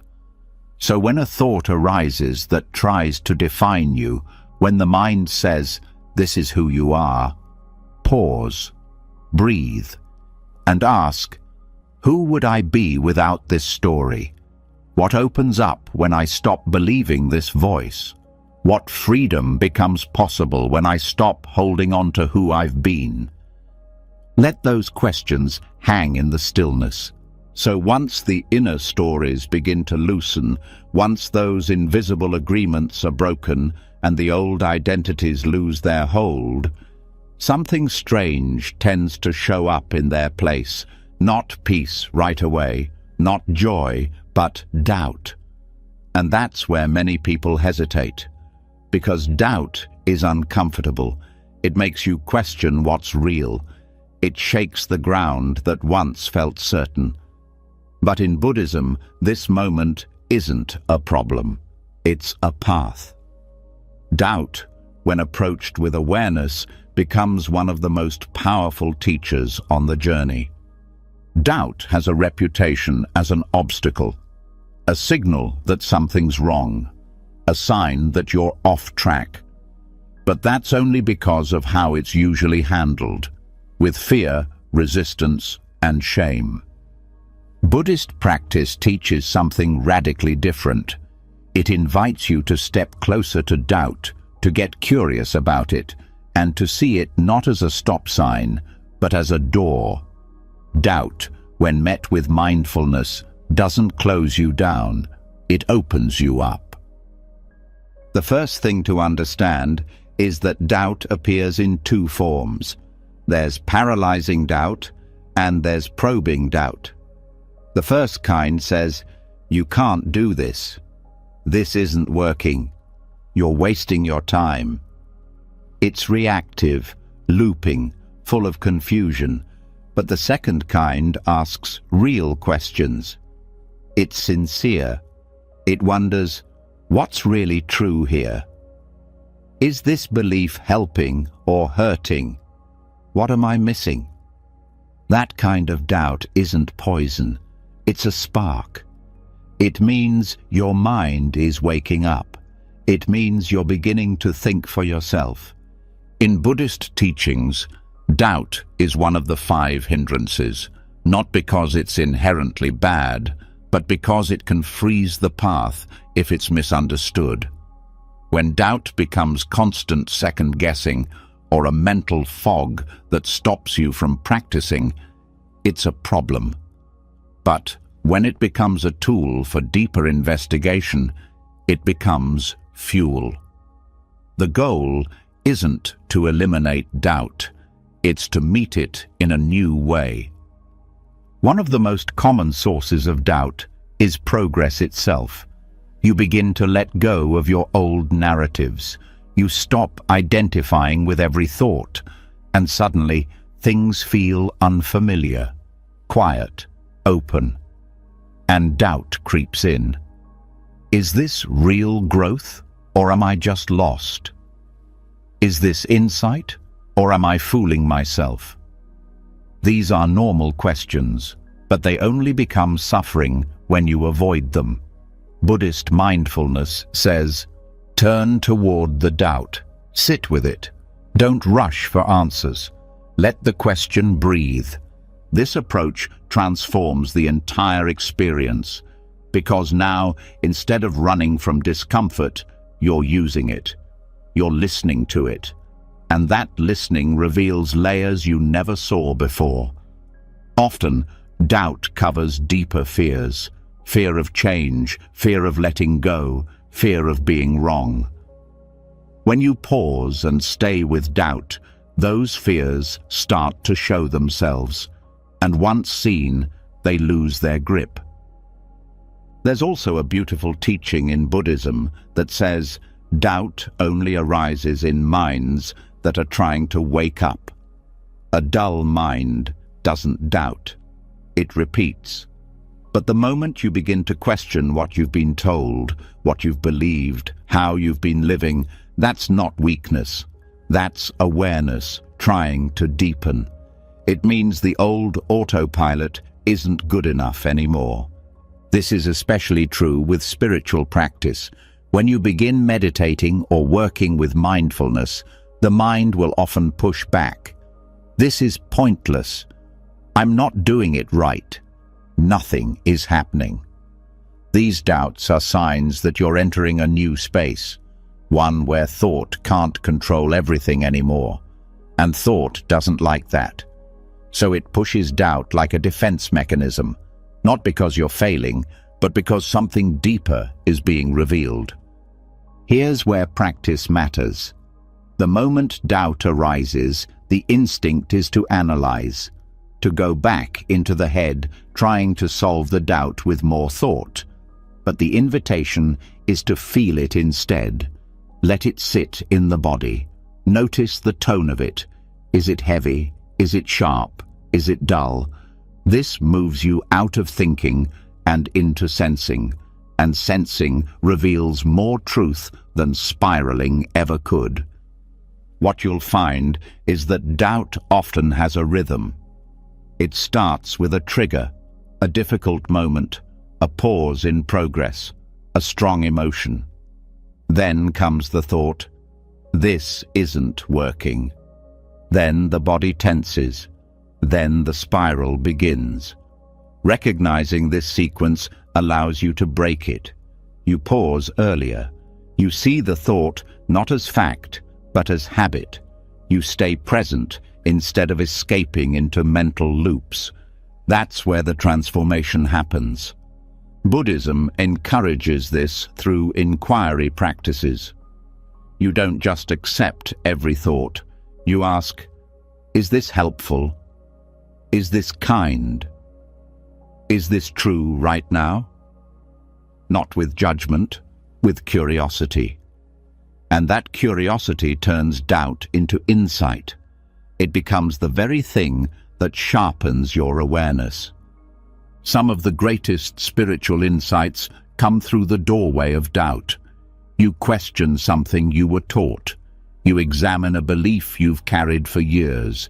You realize it was never yours. Or maybe it was useful once, but now it holds you back. Doubt helped you see that. And by releasing what's no longer true, you make space for what is. Another way doubt becomes a teacher is by building resilience. If you can stay present with not knowing, if you can sit in the space between answers, you develop a quiet strength, a capacity to wait, to trust, to not collapse the question too soon. That's rare. Most people rush to fill the silence, but spiritual depth lives in that silence, and doubt teaches you how to live there. This doesn't mean you ignore all questioning. It means you stop treating questions like problems. You stop demanding instant resolution. You let doubt become a mirror, not a wall. A place to see more clearly, not a reason to shut down. And the more you practice this, the more your mind begins to trust the process. You start realizing, just because something feels uncertain doesn't mean it's wrong. It might mean it's real. You'll also notice that when you stop reacting to doubt, it often fades on its own. You don't need to answer it. You just need to not feed it. Doubt thrives on resistance, on fear, on the need to be certain. But when you meet it with patience, it begins to shift. It softens. And in that softening, insight appears, a deeper knowing, one that doesn't come from intellect, but from presence. This presence changes how you live. You stop needing constant reassurance. You stop looking for perfect clarity before taking a step. You begin moving through life with more trust, not because you know everything, but because you're okay not knowing everything. That's what real clarity feels like. Not perfect answers, but peaceful openness. And sometimes doubt will return just when you think you've outgrown it. It might show up when you try something new, when you step out of an old identity, when you begin to speak or live more authentically. It shows up to ask, "Are you sure?" But now you don't panic. You say, "I don't need to be sure, I just need to stay present." And that response dissolves the fear behind the doubt. There's a story in the Buddhist tradition where even the Buddha himself faced Mara, the voice of doubt, again and again. Not just before enlightenment, but even afterward. And every time Mara came, the Buddha didn't fight. He didn't run. He said, "I see you, Mara. Come, let's have tea." That's the practice. Recognition without reaction. Presence without fear. So when doubt shows up in your own path, when your mind says, "This can't be right," or "You're not ready," or "This won't work," pause. Let the voice be heard, but don't bow to it. Don't run from it either. Just breathe, stay curious, and remember, this isn't the end of the path. This is the path. After learning how to work with doubt, not as a threat, but as a doorway into deeper truth, something even more subtle begins to rise to the surface. You start to realize that not all your thoughts even feel like yours. Some of them don't come from your own direct experience. They carry a different tone, a different pressure, a different kind of heaviness. And if you look closely, you'll notice something unsettling yet liberating. Some thoughts were never yours to begin with. They were implanted, passed down, inherited without permission, and now they're being exposed. Buddhism teaches that not all suffering comes from personal failure. Much of it comes from unconscious absorption. The mind doesn't exist in isolation. It absorbs from the environment, from family, school, religion, media, culture. It forms beliefs long before it knows how to question them. And those beliefs, once internalized, shape thought patterns so deeply that they become mistaken for truth. This is the trap of foreign constructs. They enter subtly through repetition. A child hears, "Don't be too loud. You should be more helpful. You always make things difficult." Those words repeat, they echo, and eventually they become internal rules. But whose rules are they? Where did they come from? Who benefited from them? And who would you be without them? These are the questions Buddhist self-inquiry encourages you to ask, not to judge your past, but to free you from it. Because the first step to healing a mind filled with borrowed narratives is recognizing they were borrowed. You didn't consent to them, you didn't write them, and you don't have to keep living by them. One of the clearest signs of a foreign thought is how automatic it feels. It doesn't come from reflection, it's just there. Quick, loud, unquestioned, and often it comes with shame. I should have done more. I'll never be good enough. People will judge me. These aren't truths. They're scripts. And the moment you start observing them, instead of obeying them, the script starts to fall apart. This isn't about blame. It's about clarity. No one goes through life without absorbing something from the outside world. Cultural standards, gender roles, success formulas, spiritual dogmas, they all sneak in over time. But the Buddhist path is about direct experience, not hand-me-down beliefs, not borrowed guilt, not societal expectations you were never meant to carry. It's about looking at each thought and asking, is this mine, or is this someone else's voice in disguise? You'll notice these constructs don't just affect your self-image. They influence your decisions, your relationships, your behavior when no one's watching. That's how deeply they're embedded. And until they're seen clearly, they keep running your life like invisible strings. A common example is productivity. The idea that you are only valuable when you're busy, when you're achieving, when you're proving. This thought runs through modern society like electricity. But it's not truth. It's culture. A culture that fears stillness, that monetizes exhaustion, that celebrates burnout as dedication. If you've absorbed that, then every time you rest, guilt will show up. Not because rest is wrong, but because the thought that governs your worth is foreign. Another example is emotional suppression. Many people are taught not to cry, not to show fear, not to express anger. These aren't spiritual insights. They're cultural controls, designed to shape behavior, not to free the mind. And once internalized, they become the inner critic. They speak in shoulds. You should be stronger. You shouldn't feel this way. But who decided that? Where did that voice come from? And how long are you going to keep believing it? When you sit in meditation long enough, these patterns start to reveal themselves. They lose their invisibility. You notice how they speak, how they twist, how they replay in the same way. And something inside you finally says, "This doesn't feel like me." That's the beginning of release.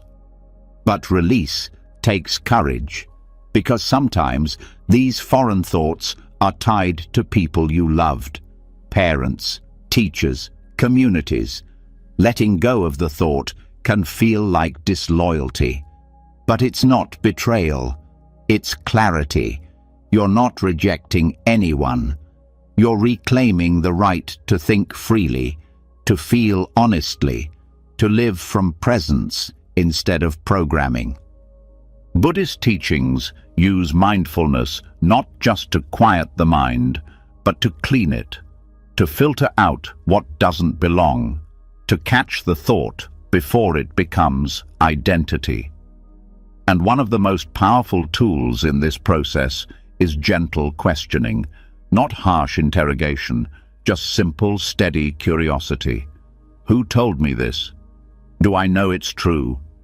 Does this thought bring peace or pain? The answers don't come all at once, but they come, and with them comes freedom. You'll also notice that these foreign constructs often conflict with each other. One voice says, "Speak up." Another says, "Stay quiet." One says, "Be independent." Another says, Don't upset anyone. These contradictions are signs that the thoughts were layered from different places, and the confusion isn't your fault. It's the natural result of absorbing too many rules without sorting them. The work is to untangle the threads, not to become thoughtless, but to become choiceful, aware, present. You may keep some of those ideas. You may discard others. The point is not to empty your mind. It's to make sure it's your mind, not a museum of other people's expectations. This clarity shifts everything. Relationships become more honest. Work becomes more aligned. You stop trying to please ghosts. You stop reacting to imaginary judgment. You stop holding yourself to silent standards you never agreed to. And in that space, a more natural self begins to emerge. Not perfect, not polished, just real. And real is enough. You might notice these foreign thoughts show up strongest in moments of vulnerability, when you fail, when you rest, when you express emotion. That's when the voice says, "See, you're weak." But now you hear it clearly, and you answer it with presence, not argument, just quiet awareness. You let the thought come, you see it, you don't obey, and you let it go. This doesn't mean you won't struggle. Some thoughts are deeply embedded, but every time you question them, every time you choose not to believe, you break the illusion a little more. You return to yourself a little more, and with time, the thoughts show up less. The silence stays longer. The clarity deepens. You begin to live more from direct experience, less from programming. You don't need a script to know who you are. You stop asking, "What should I do?" and start asking, "What's true right now?"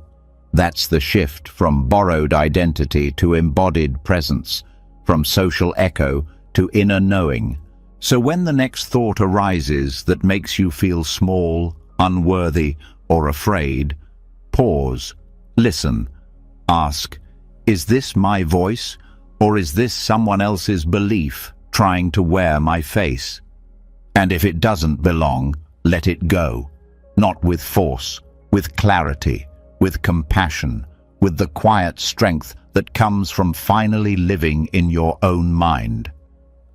Now that you've learned to recognize the thoughts that never belong to you, the ones shaped by culture, expectation, and inheritance, another question quietly starts to rise beneath the surface. If those weren't your true thoughts, then what is driving your inner world? What's fueling the restlessness, the pressure, the negativity that keeps resurfacing even in silence? The answer lies deeper than most people are willing to go. Because beneath all the noise sits something small, quiet, and powerful, a seed. And in Buddhism, that seed is craving. Most of the negativity you experience doesn't start with a thought. It starts with desire. Not always the loud kind, the craving for money, status, or validation, but the subtle kind, the kind that hides, the kind you barely notice, a wish for things to be different, a need for people to see you a certain way, an ache to finally feel at peace. These are the invisible seeds. They don't shout, they whisper, and over time they shape the way your mind moves. This is one of the deepest insights in Buddhist psychology, that negative thinking often grows not from life's events, but from the tension between how life is and how you secretly wish it would be. Every unexamined desire creates a quiet resistance, and that resistance turns into emotion, into judgment, into stress, not because something's wrong, but because something inside you is holding on. The mind isn't wrong for desiring. It's wired that way. It wants what feels good. It avoids what feels bad. But when you don't see that clearly, when you aren't aware of what's driving your thoughts, you start blaming the surface. You think the problem is your boss, or your body, or your past. But often, the real source is the desire beneath it, the invisible wanting that says, things should be different than they are. And that small sentence, when left unexamined, becomes a lifetime of struggle. There's nothing wrong with wanting. That's not the message here. But Buddhism points to a specific kind of desire, the clinging kind, the desire that doesn't just hope, but attaches, that says, I need this to be happy. That's the root of suffering, because the moment your peace depends on something outside of you, you've handed away your freedom. This craving often hides in plain sight. You feel irritated, but you don't know why. You feel tense, but there's no crisis. You feel envious, but don't admit it. And when you trace it back, you find a quiet expectation. I should be further along. They should treat me better. Life should feel easier. These are not just complaints, they are seeds, and until they are seen clearly, they will keep growing into thought patterns that sabotage your inner peace. Meditation is where these patterns start to reveal themselves. You sit, you breathe, you try to rest, and then discomfort rises. Boredom, agitation, the mind wants to escape, and if you look closer, you find the seed, the desire to feel a certain way, the wish for peace right now. And when it doesn't happen, negativity takes its place. This is how craving works. It promises relief, but when unmet, it poisons the present. What makes this so tricky is that most of these desires are unconscious. You don't wake up thinking, today I want to be admired, but the moment you're ignored, something inside tightens. That's how you know the desire was there all along. The suffering reveals the seed, and Buddhist awareness helps you go beneath the reaction to find what was planted. This awareness doesn't judge the desire, it just sees it. And in that seeing, something loosens. You realize that wanting approval is human, but attaching your worth to it is suffering. You see that wishing for love is natural, but expecting it to arrive in one specific way creates pain. You notice that hoping for comfort is okay, but believing you must be comfortable all the time traps you. One of the most powerful ways to uncover hidden desires is to watch your reactions.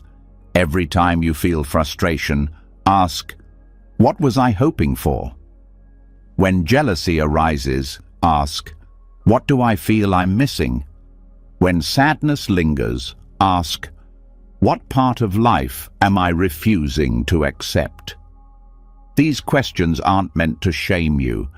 They're meant to reveal the invisible seeds, because only when you see them clearly can you stop feeding them.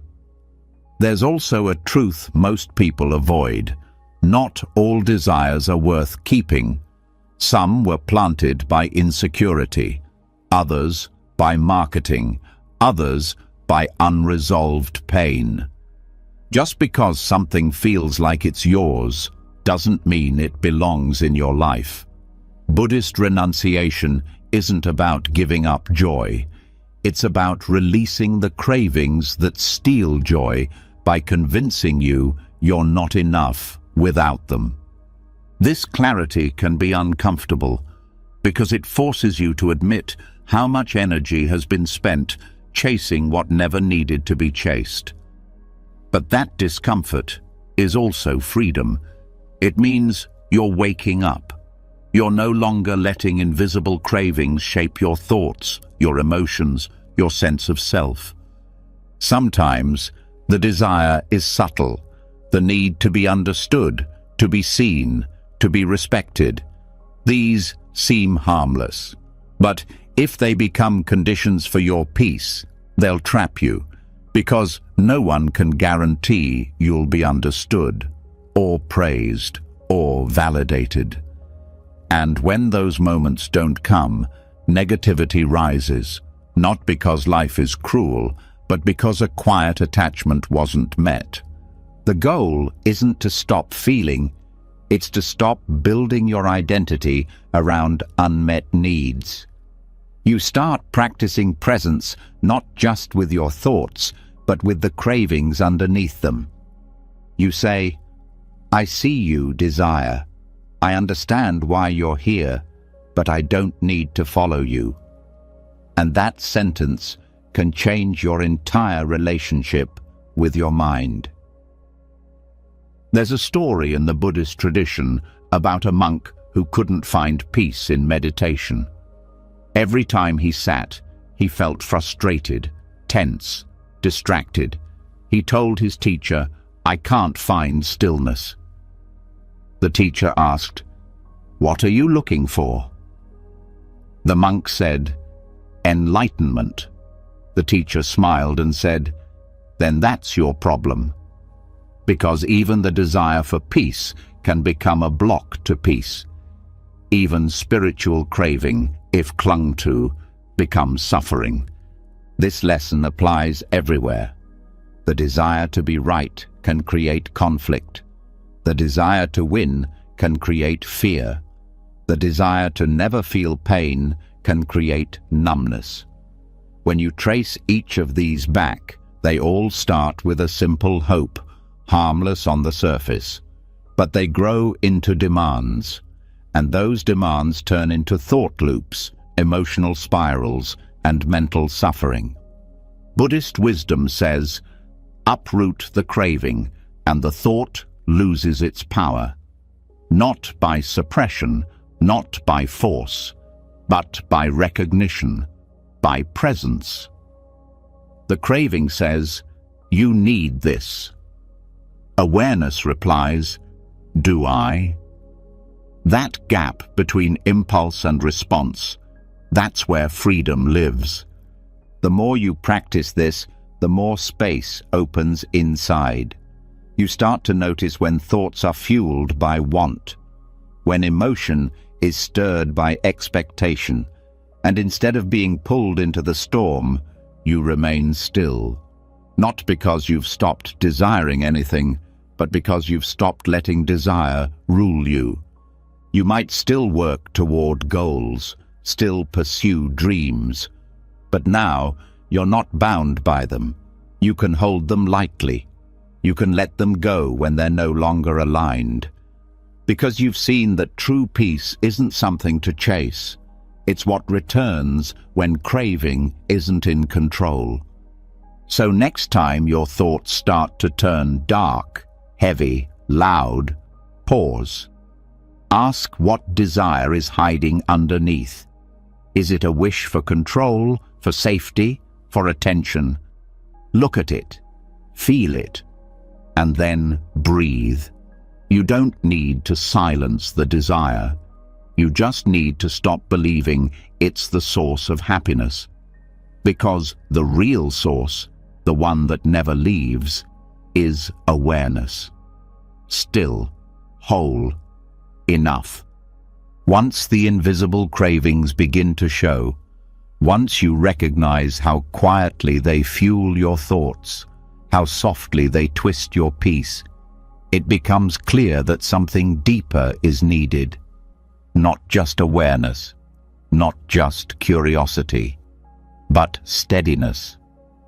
A mind strong enough to hold the waves without crashing. A presence stable enough to remain whole even when inner fires rise. This is where samatha enters the path. A practice not for escaping thought, but for grounding it. for calming the volcano at the center of your being until silence becomes natural. Samatha means tranquility, but not the passive kind. It's a cultivated stillness, one that comes from training the mind to rest on one object so fully that all mental noise begins to fade. Not because it's been pushed away, but because the mind no longer feeds it. When practiced with patience, samatha doesn't just reduce negativity. It creates the kind of inner calm that makes negative thoughts irrelevant. The practice begins with a simple focus, often the breath. Not because the breath is magical, but because it's constant. It's always here, always moving, always inviting you back. And as you return to it again and again, something in you begins to shift. You start to notice the space between distractions, the pauses between thoughts, and slowly those spaces grow. But samatha is not about stopping thought. It's about stopping scattering. The mind, left untrained, jumps from one thing to another endlessly. It's pulled by memory, by craving, by fear, by noise. And every pull adds fuel to the emotional fire. Samatha interrupts that. It teaches the mind to settle, to stay, to anchor itself so deeply that even when a storm rises, you don't lose your center. At first, the mind resists. It doesn't want to sit still. It wants stimulation, movement, noise, and the practice becomes a gentle, repeated redirection. Thought comes, you return to the breath.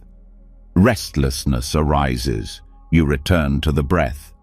Boredom surfaces, you return. Each return is a training, not punishment, not failure, just practice. And that repetition builds strength. As concentration deepens, a few things begin to change. First, the volume of thought begins to drop, not because you've forced it quiet, but because the mind is no longer scattered across 100 things. Attention, when unified, becomes like water collected in one place. It deepens, and when the mind deepens, its surface grows calm. This calm isn't fragile. It doesn't depend on perfect conditions. It's a quiet you carry with you, even in noise, even in challenge. Because the mind has learned how to rest, how to center itself, how to return to the breath, not just in meditation, but in life. The second change is clarity. As the mind quiets, your awareness sharpens. You begin to see thoughts before they fully form. You catch irritation in the chest before it becomes anger. You notice fear as sensation, not story. This awareness becomes your shield, not a wall, but a lens. You see clearly without being overwhelmed. You meet emotion without drowning in it. And then there's the most profound change. You start to experience peace without needing reason. Not because something external happened, not because a problem got solved, but because the mind, trained and still, reveals its natural state. That state isn't chaos. It's calm. Chaos comes from agitation. Calm comes from resting deeply. And samatha is the path to that resting. But this isn't a shortcut. It's not flashy. It requires patience, discipline, a willingness to return again and again. And yet, it's simple. You're not trying to achieve anything. You're just practicing presence with the breath, with sensation, with this moment. No expectation, no goal, just the repeated act of stillness.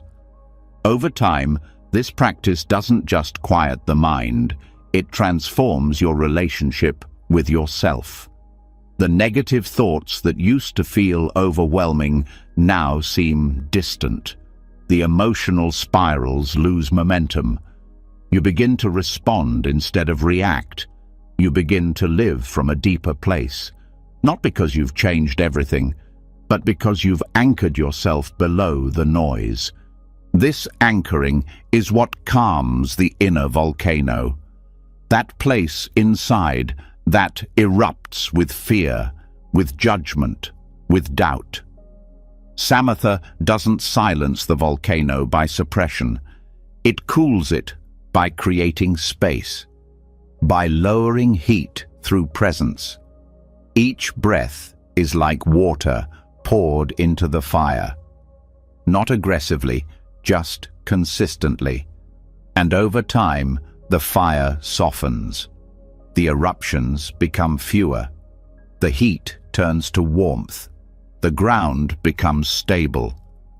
What's beautiful about Samatha is that it asks nothing extraordinary of you. No special beliefs, no rituals, just attention, just returning, just choosing again and again to stay. And in that staying, the most extraordinary change begins.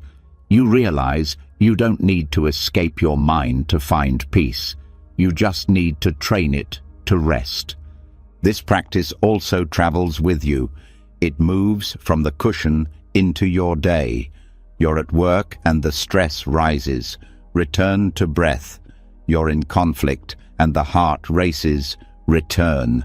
You're alone and old thoughts come knocking. Return.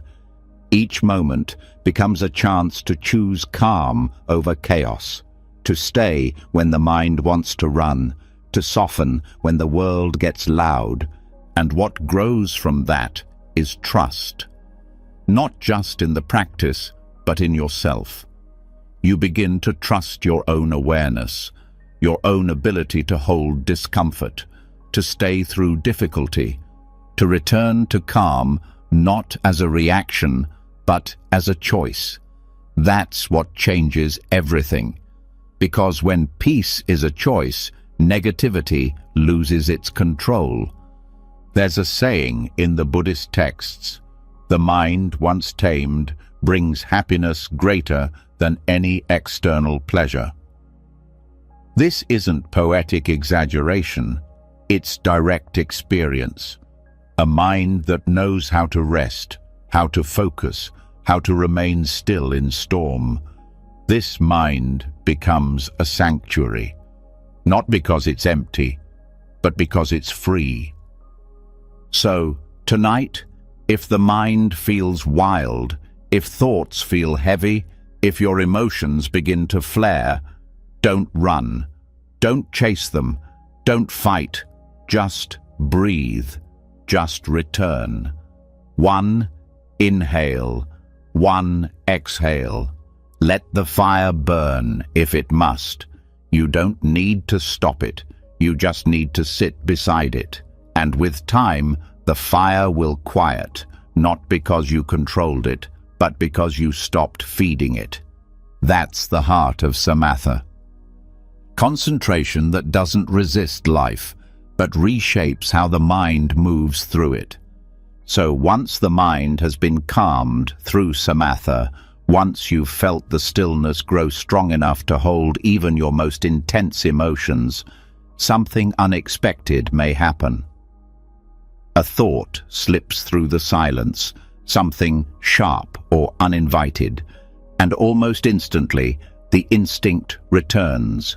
Fix it, analyze it, replace it, solve it. It's a reflex so familiar that it feels natural. But in the Buddhist path, this is exactly where the deeper trap begins.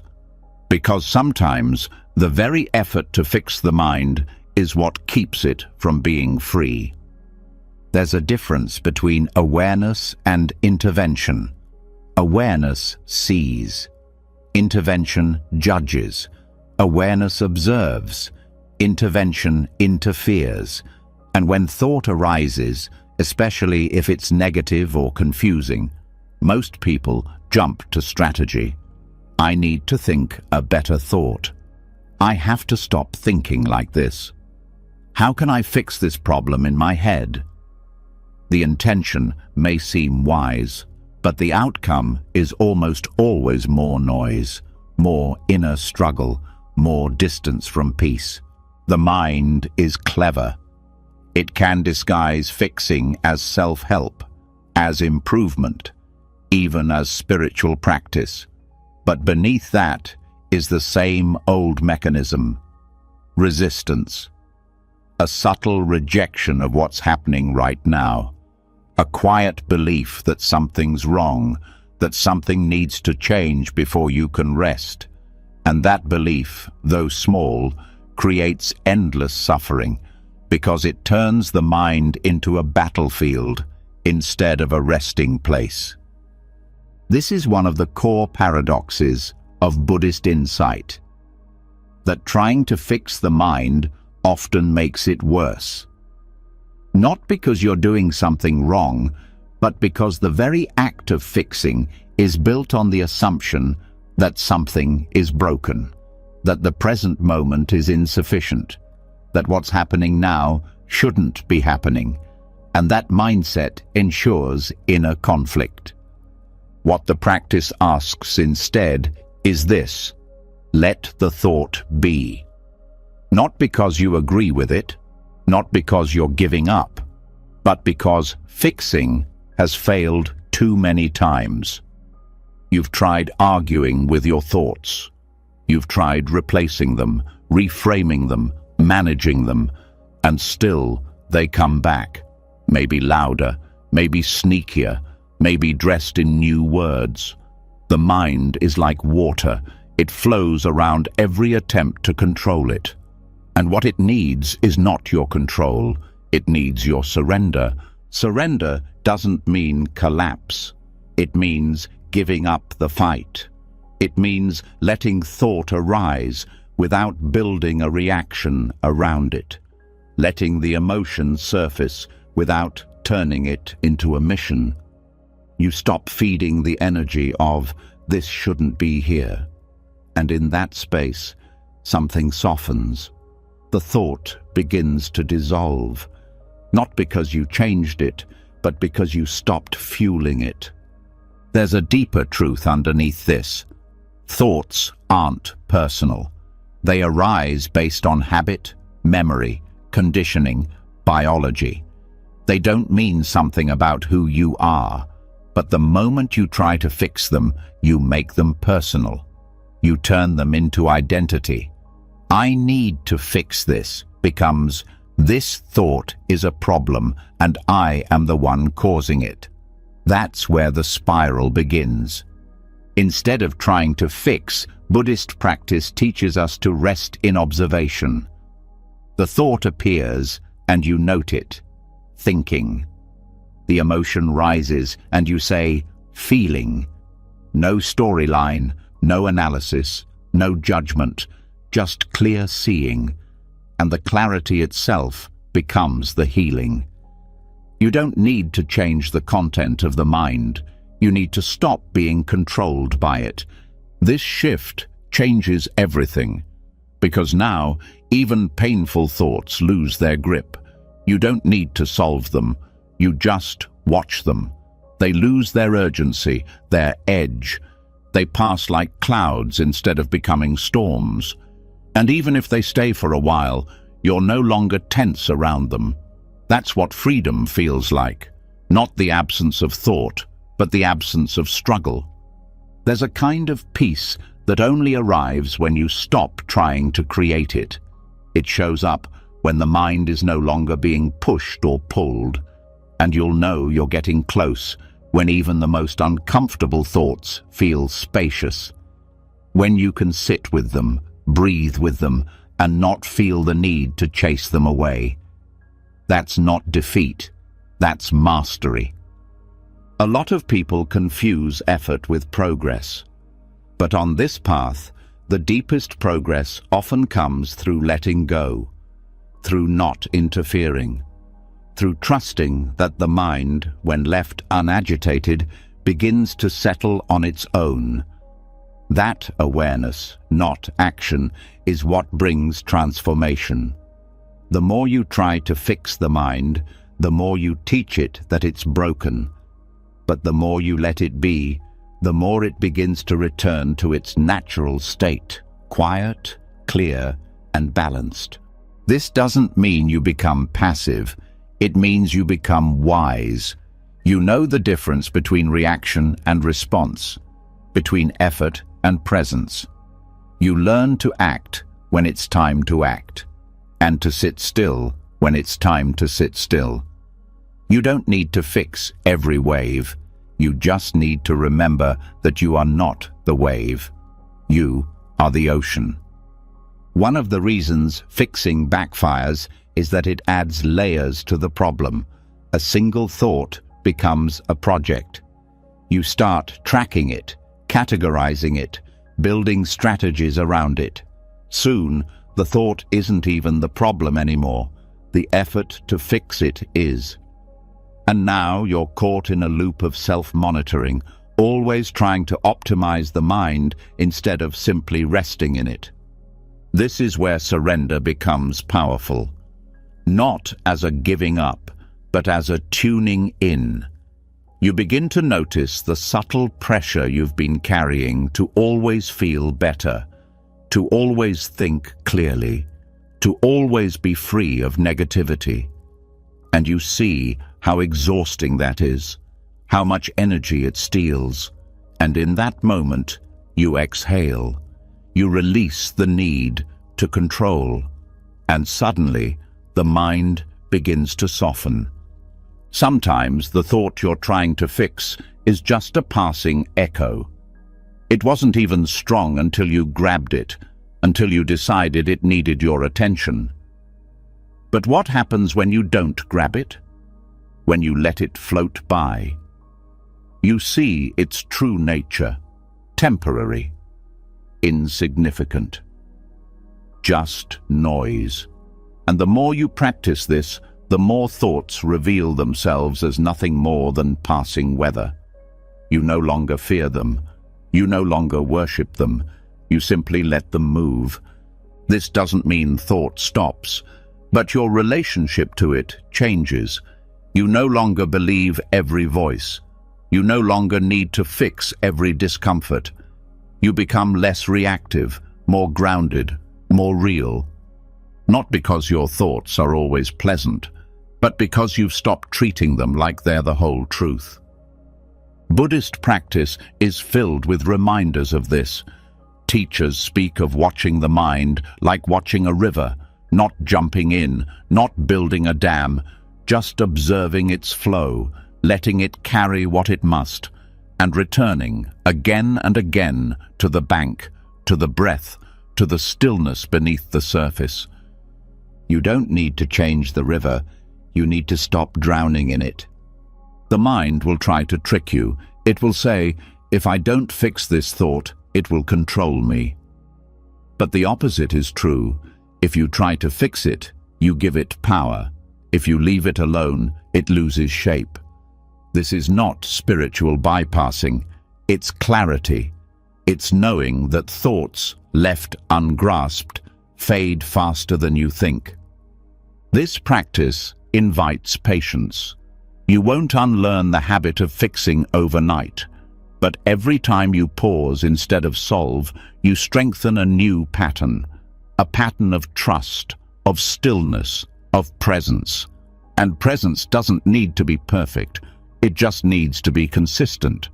So next time the thought comes, sharp, loud, urgent, try this. Do nothing. Watch it. Feel it. Let it burn if it must. But don't touch it. Don't fix it. Don't label it as wrong. And in that space, watch what happens. Often, the silence that follows says more than any solution ever could.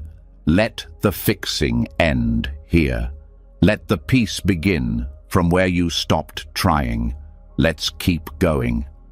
After letting go of the urge to fix everything in your head, after finally seeing that silence doesn't come from control, but from surrender, you start noticing something else. a pattern. Certain thoughts still return. Not every day, not always strong, but often enough to feel familiar. And the question starts to grow quietly in your awareness.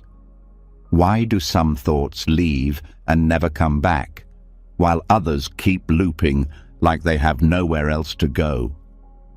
This is where Buddhist teaching brings forward a deeper layer of understanding: karma.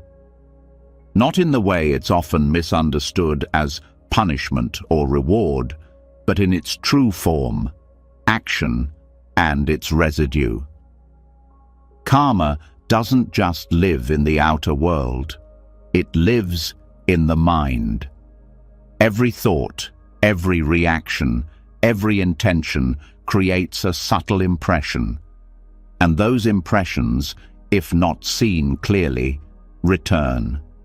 Not because life is unfair, but because the mind repeats what it has not resolved.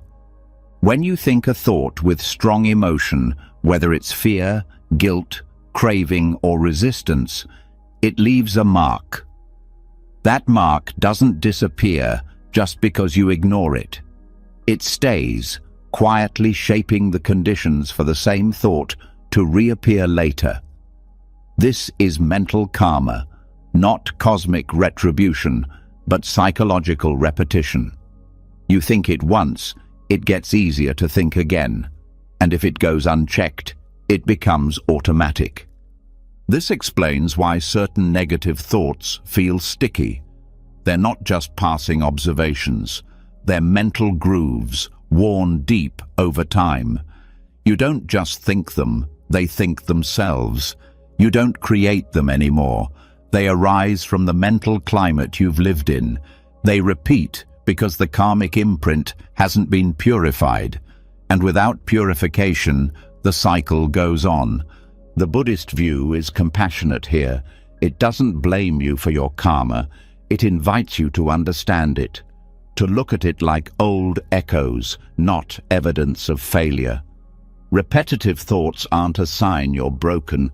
They're signs that your inner world is still holding on to something that wants to be seen, understood, and released. So how do you do that? Not through force, not through denial, through purification. And purification begins with awareness. You must first catch the pattern, see how it works, trace it to its source. When a thought arises, ask, when did I first start thinking this way? What memory does this pull from? What emotion is tied to it? Don't answer quickly. Sit with it. Let the deeper layers rise. You'll often find that recurring thoughts are tied to old experiences that were never fully processed. Something painful, something confusing, something that created an emotional shock but was buried to keep going. And when the mind quiets, it resurfaces, not to torment you, but to be completed, to be felt, to be honored and then released. That release doesn't come from reliving the past. It comes from meeting the imprint with full presence. You feel what wasn't felt before. You see the story without defending or blaming. You breathe through the discomfort instead of shutting it down, and with each breath, the karmic weight begins to lift. There are also specific purification practices in Buddhism designed to dissolve these imprints. One is repeated meditation with clear intention. You sit not just to calm the mind, but to purify it, to burn through the residue without reacting. Each time the thought returns, you return to stillness. You stop believing the story, and in that refusal to re-engage, the story loses power. It starts to fade. Another method is mindful confession, not in a religious sense, but as a practice of honesty. You name what's been hidden. You acknowledge the thoughts, the regrets, the memories that fuel the loop. You say inwardly, yes, this happened. Yes, I've carried this, but I don't need to carry it anymore. The act of bringing it into light begins the dissolving process. What is seen clearly no longer controls you. Compassion is also central to purification, not just for others, but for yourself. Many recurring thoughts are kept alive by self-judgment. You judge the thought, then judge yourself for having it. That double layer creates a karmic echo chamber. But when you respond to the thought with compassion, this is painful and it's okay, the judgment drops. And when judgment drops, the loop weakens. Chanting and mantra recitation are another form of purification. They focus the mind, shift the emotional tone, and generate a new mental rhythm. It's not about magical words. It's about repetition that builds new imprints of stillness, of clarity, of peace. Over time, these replace the old ones, like replacing a worn path through a field with a new one that leads somewhere better. And perhaps the most profound form of purification is forgiveness. Not always for someone else. Sometimes just for yourself. You forgive the version of you that reacted, that got lost in negativity, that didn't know better. You stop punishing yourself with repeated thought. You say, "That was then, this is now." And each time you say it, you loosen the bond between past and present. The reason this works isn't mystical. It's practical. Forgiveness changes the emotional charge. It removes the fuel that keeps the thought alive.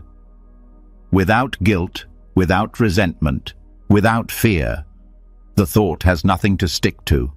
It floats, it leaves, and it doesn't need to come back. But even with all of this, some thoughts return simply because the habit is strong. And in those moments, you return to what you've already practiced: non-reaction. You don't make it personal. You don't see it as a problem. You say, this thought again, and you let it pass. Like a song on the radio you no longer need to turn off, because you know it ends. The more you do this, the more spacious the mind becomes, not because you've silenced every thought, but because the thoughts no longer find anything to grab. The karmic residue weakens. The loops break. You become less identified with the past, less defined by old stories. You begin to think freely, not from fear, not from habit, from clarity. You'll start noticing the difference between a fresh thought and a karmic echo. Fresh thoughts feel light, responsive, aligned with the moment. Echoes feel stale, heavy, and emotionally charged. When you see that clearly, you stop treating every thought like it deserves your energy. You become more discerning. You listen, but you don't absorb. This doesn't mean you'll never feel pain again, but it means pain doesn't stay when it's not being fed. And that's what purification gives you, not perfection, but movement, flow. You stop being stuck in mental loops because you've cleared the anchors. So the next time a thought returns for the 10th, 20th, 100th time, pause. Don't resist. Don't react. Ask gently, what haven't I seen yet? And then sit, not with expectation, with presence.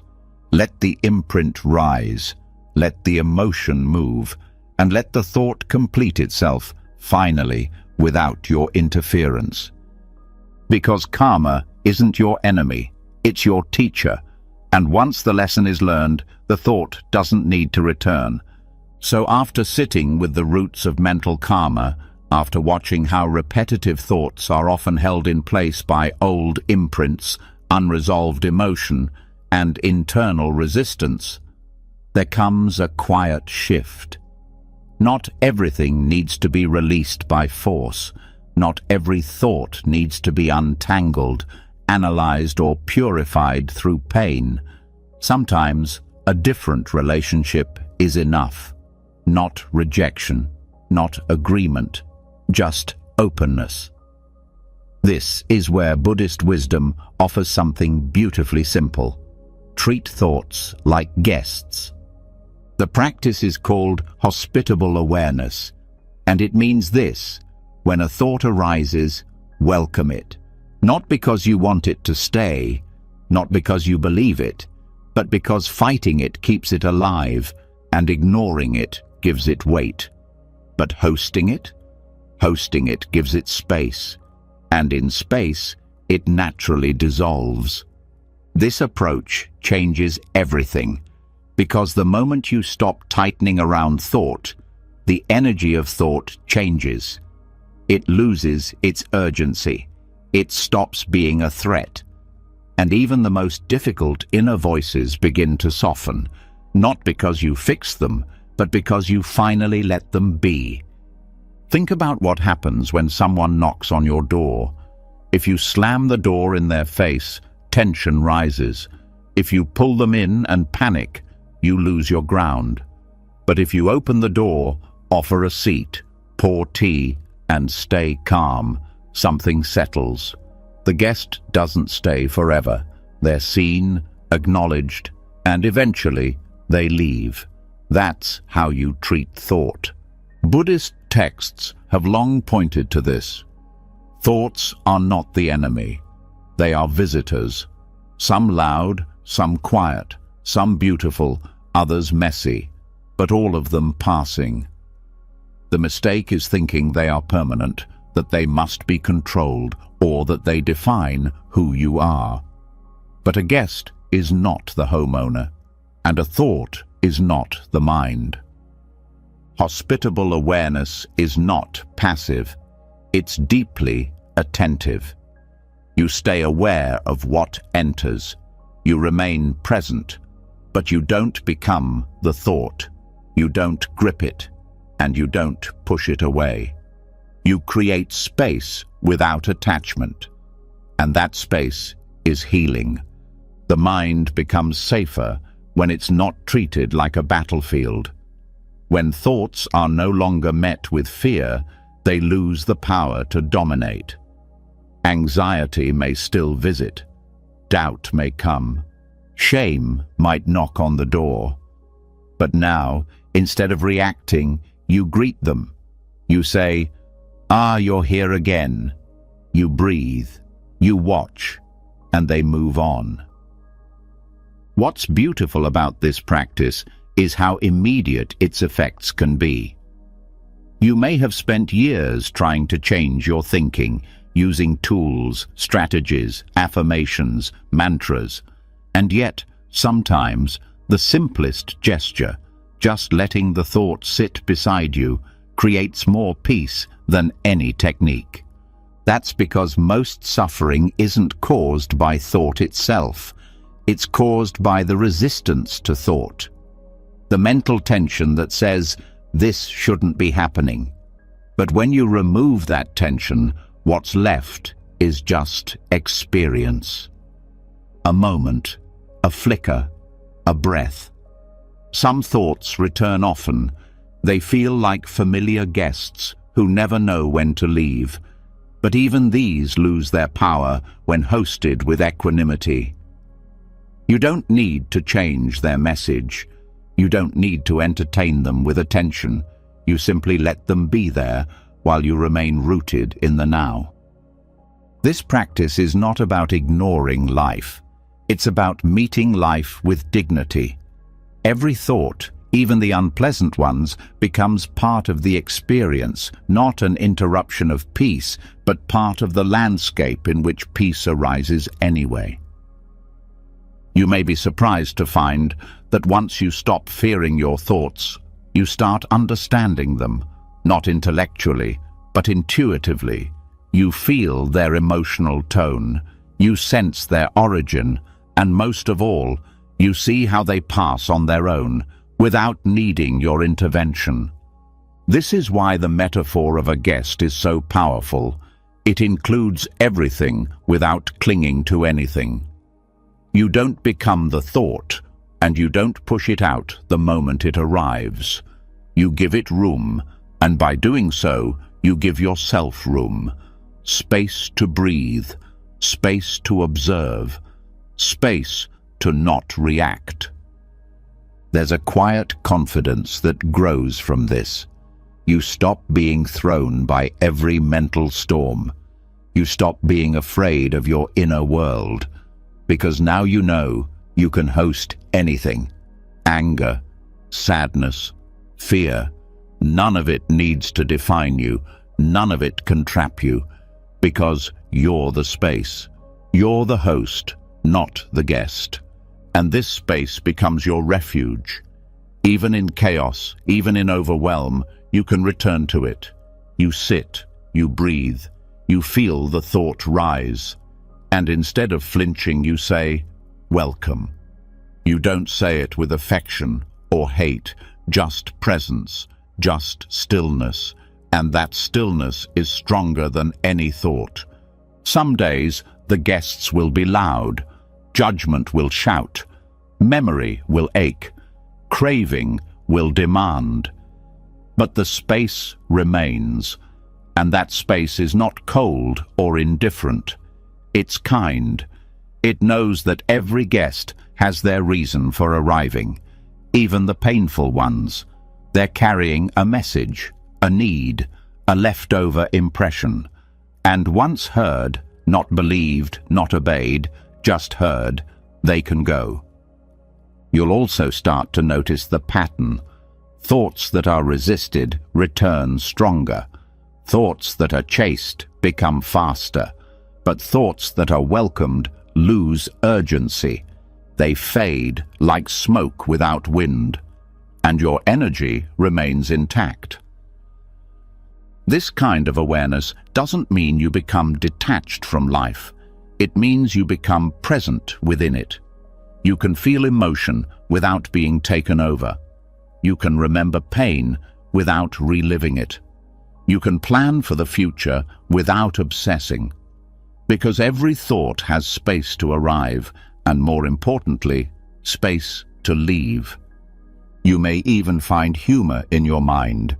A thought appears, ridiculous, dramatic, out of nowhere, and instead of spiraling, you smile. There it goes again. Not mockery, just lightness. Because you've learned the secret.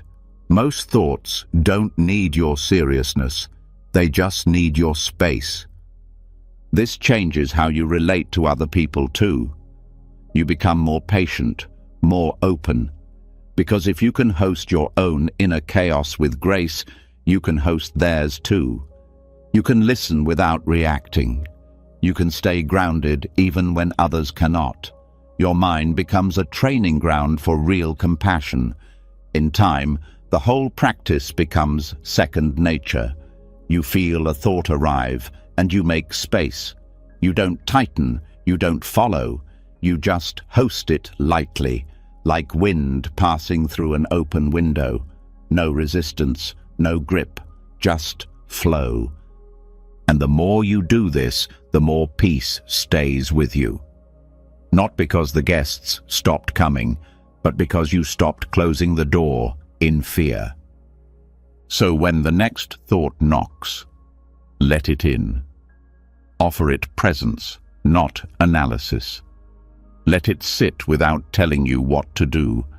Let it leave without demanding it stay.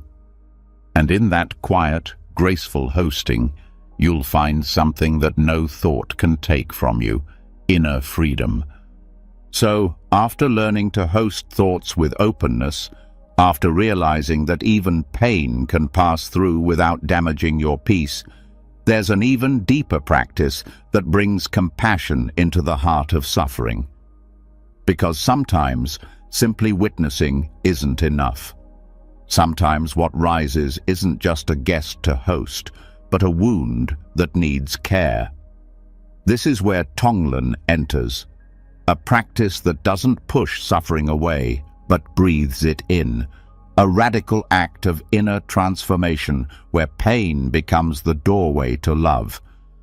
Tonglen means giving and receiving, but not in the usual sense. It means breathing in the pain of yourself and others, and breathing out relief. It means not turning from discomfort, but meeting it with compassion so strong it begins to change its shape. This may sound impossible. Why would you want to breathe in pain? But here's the secret. When you stop resisting pain and start embracing it with an open heart, it softens, not just for you, but for everyone it touches. Most people are trained to avoid discomfort, to fix it, numb it, distract from it.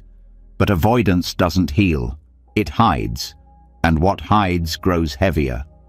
Tonglen turns toward that weight and does something revolutionary. It chooses to carry it gently so it can be dissolved.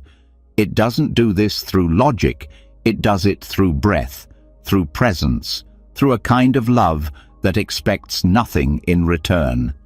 You begin by sitting still, a simple breath in, and then, instead of avoiding the difficult emotion, fear, grief, shame, you breathe it in, fully, consciously, as if saying, you don't have to hide anymore. You allow the pain to be felt, not because you want to suffer, but because you want to open. And as you breathe out, you send peace, not as a wish, but as an offering. May this be eased. May this transform.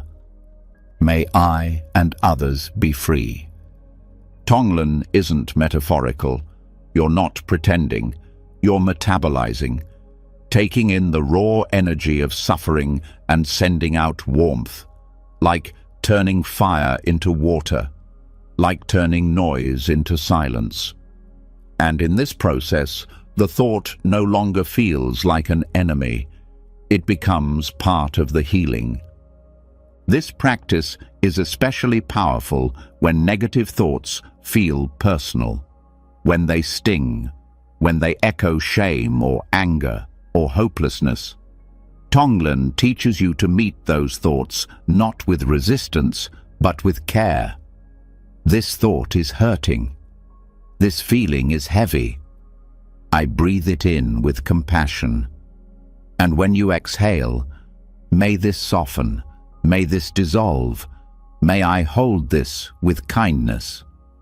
It's not about pretending to be strong, it's about letting your strength be soft. Most of the time we armor ourselves against inner pain.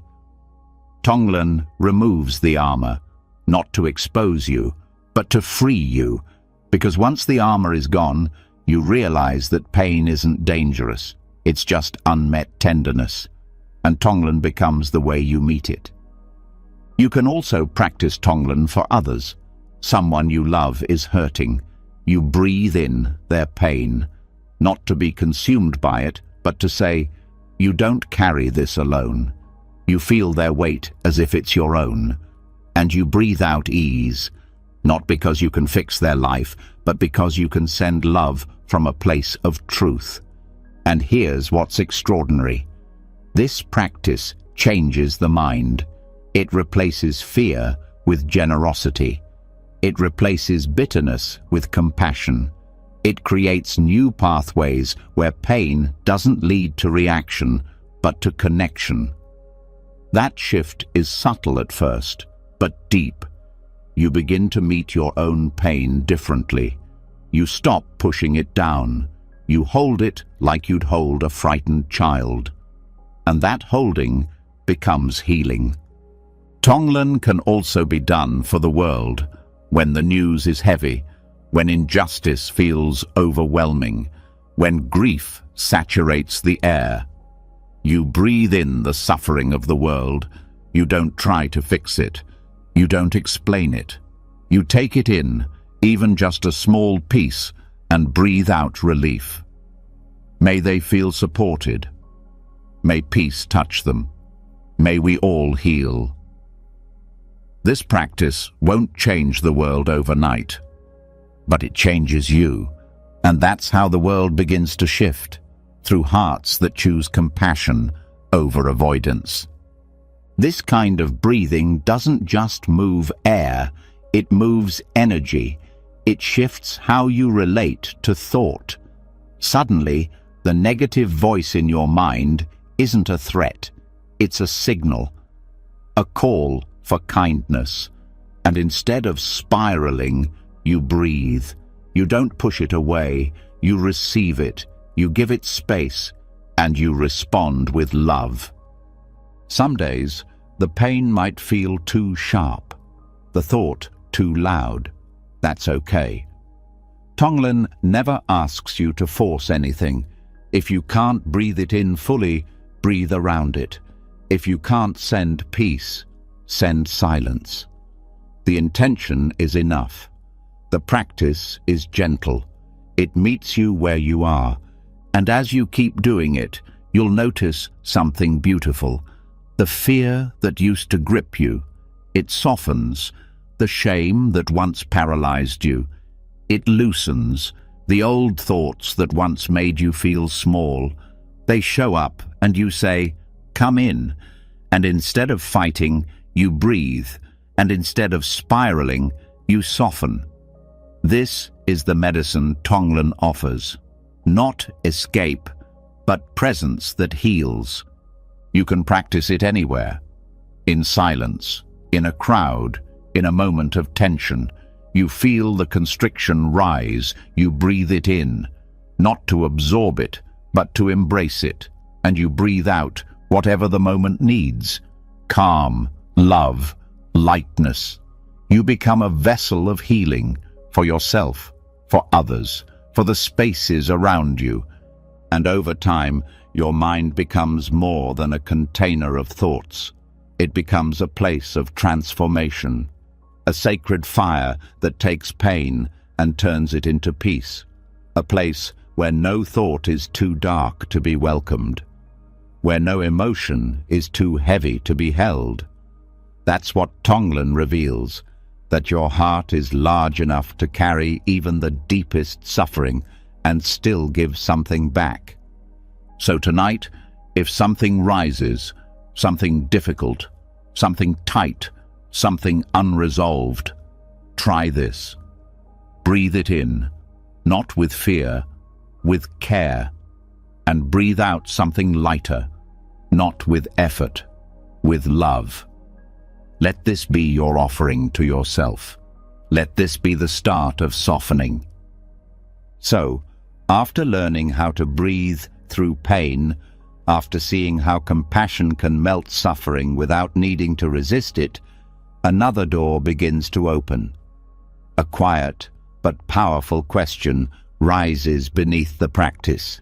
If thoughts come and go, if emotions rise and pass, if even pain transforms through awareness, then who is the one all of this is happening to? What is this I that keeps trying to hold it all together? And the answer that begins to reveal itself isn't just surprising, it's freeing. The self that suffers, the one that feels broken, afraid, and constantly not enough, isn't solid. It isn't fixed. It isn't even fully real. And when this is seen clearly, something profound happens. Mental suffering begins to disappear. This isn't philosophy, it's insight. Buddhism doesn't tell you that you don't exist. It shows you that the version of you that you've been identifying with, the one built from stories, thoughts, memories, labels, is a mental construction, a concept, a bundle of patterns mistaken for a person. And this mistaken identity is where most suffering begins. Because when you believe you are the thoughts in your mind, then every negative thought feels like a personal attack. When you believe you are your emotions, then every sadness feels like a defect. When you believe you are your past, then every memory becomes a trap. But when you begin to see that there is no fixed self behind any of it, only change, only process, only awareness, then the weight starts to lift. This realization is not cold or abstract, it's deeply peaceful, because when the self disappears, so does the pressure to fix it, to defend it, to prove it. Most of the tension people carry, trying to be someone, trying to improve someone, trying to fix someone, is built on the belief that this someone is real and fragile. But Buddhism shows that what you've been protecting is a shadow. What you've been improving is a story. When you sit in silence long enough, this becomes more than an idea. You start noticing that every time you look for a self, you find only sensations, thoughts, emotions, no core, no center, just movement, just activity. And yet, awareness sees all of it, unchanging, uninvolved. That awareness isn't a self, it's not personal, but it is steady. It is what remains when everything else changes. And that is the home you've always been looking for. The illusion of self is sticky because it starts early. From childhood, you're taught you are this, you are not that. You're given a name, a role, a list of qualities. Over time, these solidify into identity. I am anxious. I am not good enough. I am always this way. These sentences don't just describe thoughts. They glue thoughts to a fictional self. And once that glue is applied, every experience becomes personal. This is why negative thinking feels so painful. It doesn't just say, there is anger. It says, I am angry, and that means I'm bad. It doesn't say, there is sadness. It says, I am broken. But what if you could meet thoughts without that attachment? What if you could see them arise and fall without grabbing onto them? That's what the insight into emptiness reveals. That nothing in your experience, not even you, is permanent. Emptiness in Buddhism doesn't mean nothingness. It means empty of fixed identity. It means everything, including the self, is made of parts, conditions, interactions. Your mind, your body, your personality. All of it is like a river. No single drop defines it. No fixed point holds it in place. And just like a river flows without being a thing, you flow without being a someone. This doesn't make you vanish. It makes you free. Free from the constant need to defend who you are. Free from the fear of not being enough. Free from the voice that says you must become something to be worthy. Because now you know, the one trying to be worthy was never a fixed person, just a pattern of thought, arising and passing. This also helps you release shame. Shame only exists when there is a solid self to blame. But if there's no fixed self, then mistakes are just actions, not identities. Failures are just events, not personal definitions. You begin to move through life with more softness, more humility, less fear, because there's nothing to protect, nothing to prove. And this insight deepens compassion, not just for yourself, but for others. You stop taking things so personally.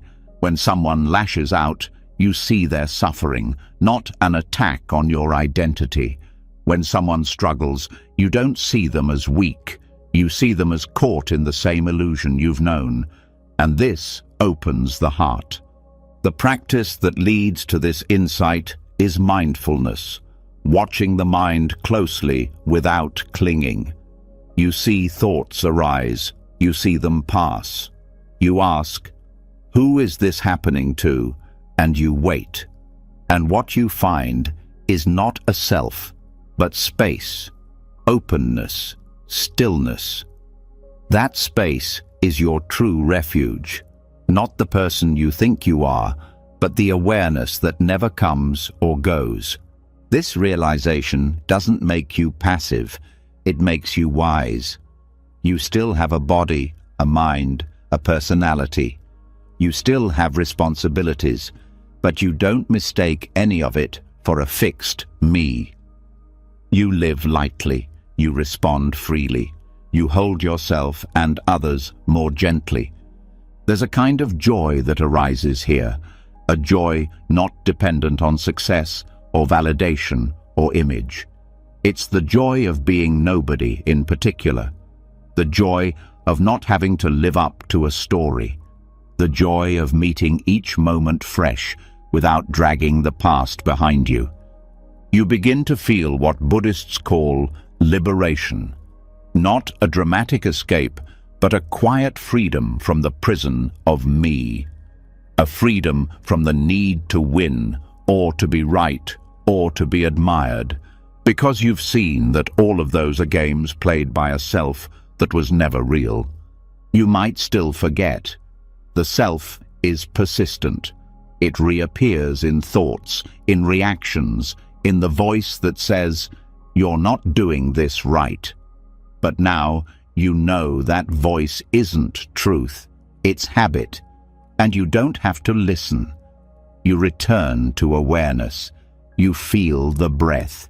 You rest in the space beneath identity, and the self disappears again, not through effort, but through insight. This doesn't make life empty, it makes life full, because now you can meet the world without filters, without fear, without needing to protect your image. You can be present, awake, free. So the next time a thought rises and tries to tell you who you are, pause, breathe. Ask, is this thought real, or is it just passing? And when the answer comes, let it go. Return to what doesn't pass. The stillness, the openness, the space where nothing is fixed and everything is possible. So once the self begins to dissolve, once the tight grip of identity starts loosening, and you see through the illusion that a fixed I is behind every thought, there comes a deeper curiosity. If thoughts no longer belong to a permanent self, then where do they come from? What drives them to arise? What keeps them circling, especially the ones that disturb your peace the most? The answer in Buddhism lies in something ancient and practical, the 5 hindrances. These are not just obstacles to meditation. They are the hidden engines behind most repetitive, negative thought patterns. And when you learn to see them clearly, they lose their grip. The 5 hindrances, desire, ill will, sloth, restlessness, and doubt, are like the background programs running inside the mind. You might not see them directly, but they power the thoughts you can't seem to escape. They aren't bad in a moral sense, but they are heavy, sticky, persistent. They create emotional weight, narrow perspective, and feed the illusion that something is wrong, either with you or with life. Understanding them is not about control, it's about recognition. And recognition is the first step to release. The first hindrance is desire, not the kind that leads to joy or love, but the craving kind, the hunger for something more, something better, something else. This shows up as longing in the mind, a constant leaning forward.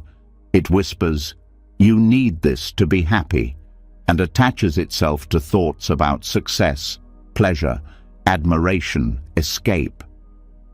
When desire takes over, your thoughts begin circling around what's missing, what you don't have yet, what you wish could fill the moment. But the craving itself creates the suffering, not the absence of the object, but the inability to rest with what is. The antidote to desire isn't denial, it's contentment. When you sit with desire without feeding it, something shifts. You breathe into the ache, you feel the tightness in the body, you notice the mental reaching, and slowly you let it go. Not the object, but the grasping.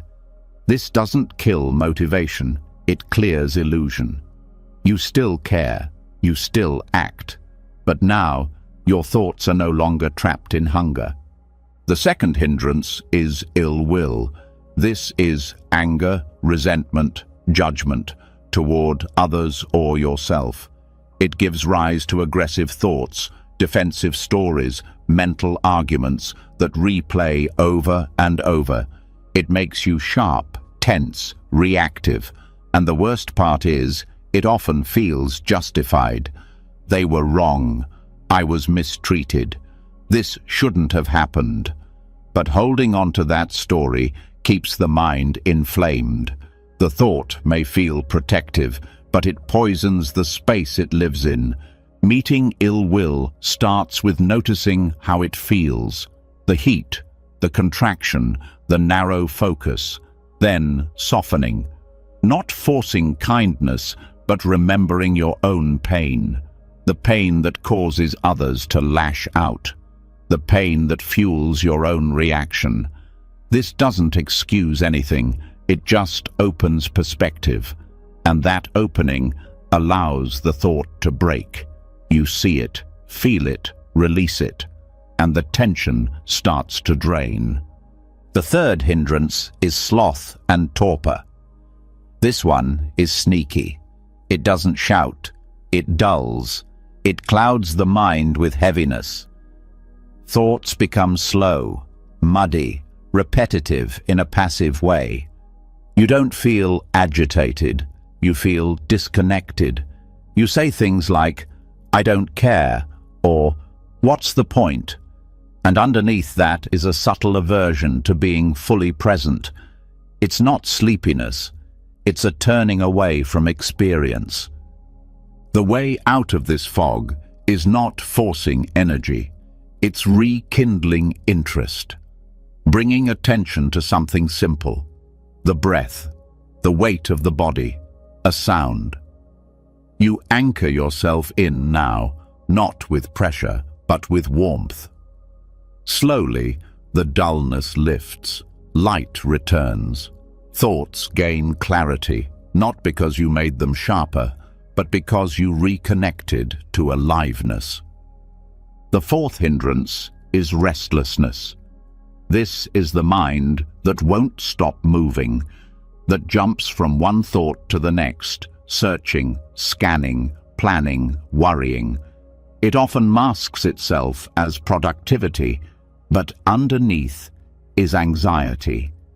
A fear that stillness means failure, that quiet means danger. So the mind races to stay ahead. To work with restlessness, you don't chase the thoughts. You sit still. You feel the pulse of energy in your chest, your limbs. You acknowledge the fear behind the speed, and you let yourself stop. At first, it may feel unbearable, like you're missing something, but that's just the addiction to movement speaking. When you stay anyway, restlessness loses its power. The thoughts stop galloping, space returns. The fifth and final hindrance is doubt. This is not healthy curiosity. It's paralyzing uncertainty. The kind that says, "You're not doing this right. This won't work. Why even try?" It's a voice that erodes trust in yourself, in your path, in life. And when you believe it, your thoughts turn inward, circular, small. The way to face doubt isn't with answers, it's with presence. You sit with the questioning mind and say, "I see you." You don't try to solve every concern, you breathe with them. You feel the ground beneath you. And in time, you realize that doubt doesn't mean stop. It just means pause, observe, continue. You don't need certainty to move forward. You just need clarity. And clarity comes from stillness, not strategy. What ties all 5 hindrances together is their power to hijack thought. They turn the mind into a spinning wheel, always searching, always reacting. But when you recognize them, not as facts, but as temporary weather, you stop being ruled by them. You start noticing their flavor. Ah, this is desire. This is restlessness. And in that noticing, you disarm them. You don't need to push them away. You just need to stop feeding them. Each hindrance leaves a trail in the mind. You feel it in tone, in tension, in the pull of your attention. The practice is to gently bring yourself back. Not harshly, not with judgment, with understanding. You breathe, you name the energy, you stay. And as this becomes your habit, the machinery behind negative thinking begins to fall apart. Thoughts that once controlled you now feel lighter, less sticky, more transparent. You start choosing how to respond instead of being pulled into old patterns. You develop what Buddhism calls mental purification, not through force, but through wise seeing. This changes how you experience yourself. You no longer think, "I am angry," or "I am scattered." You say, "Anger is here. Restlessness is present." That shift in language is a shift in consciousness. It means you are not the hindrance. You are the one watching it arise and pass. You can even begin the day with this awareness.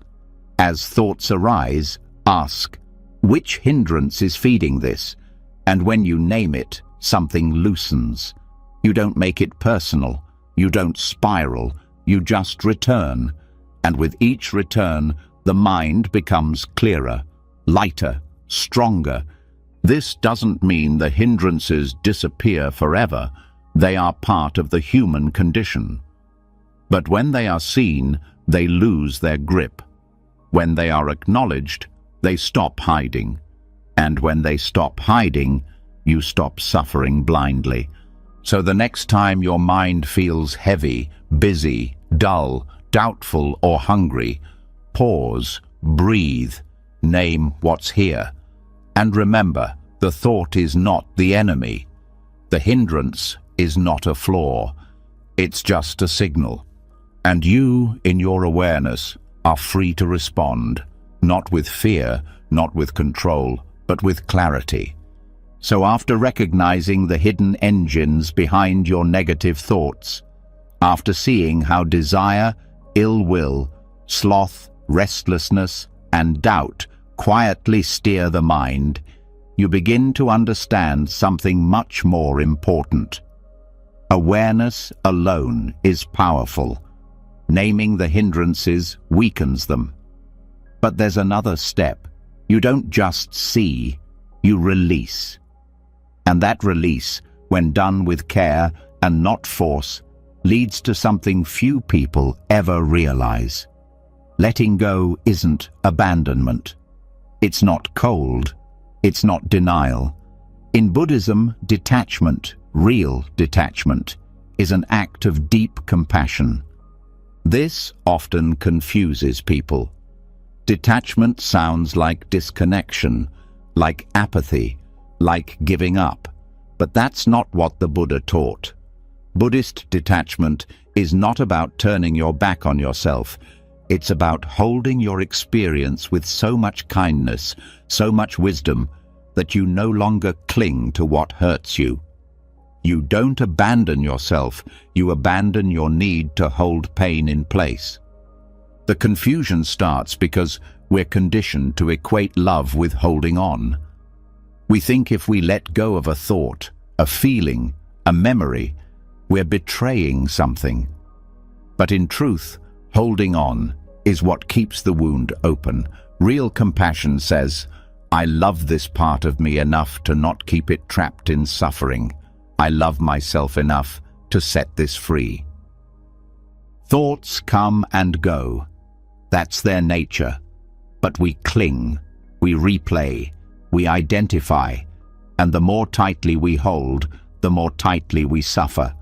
The voice says, if you let go, you'll lose yourself.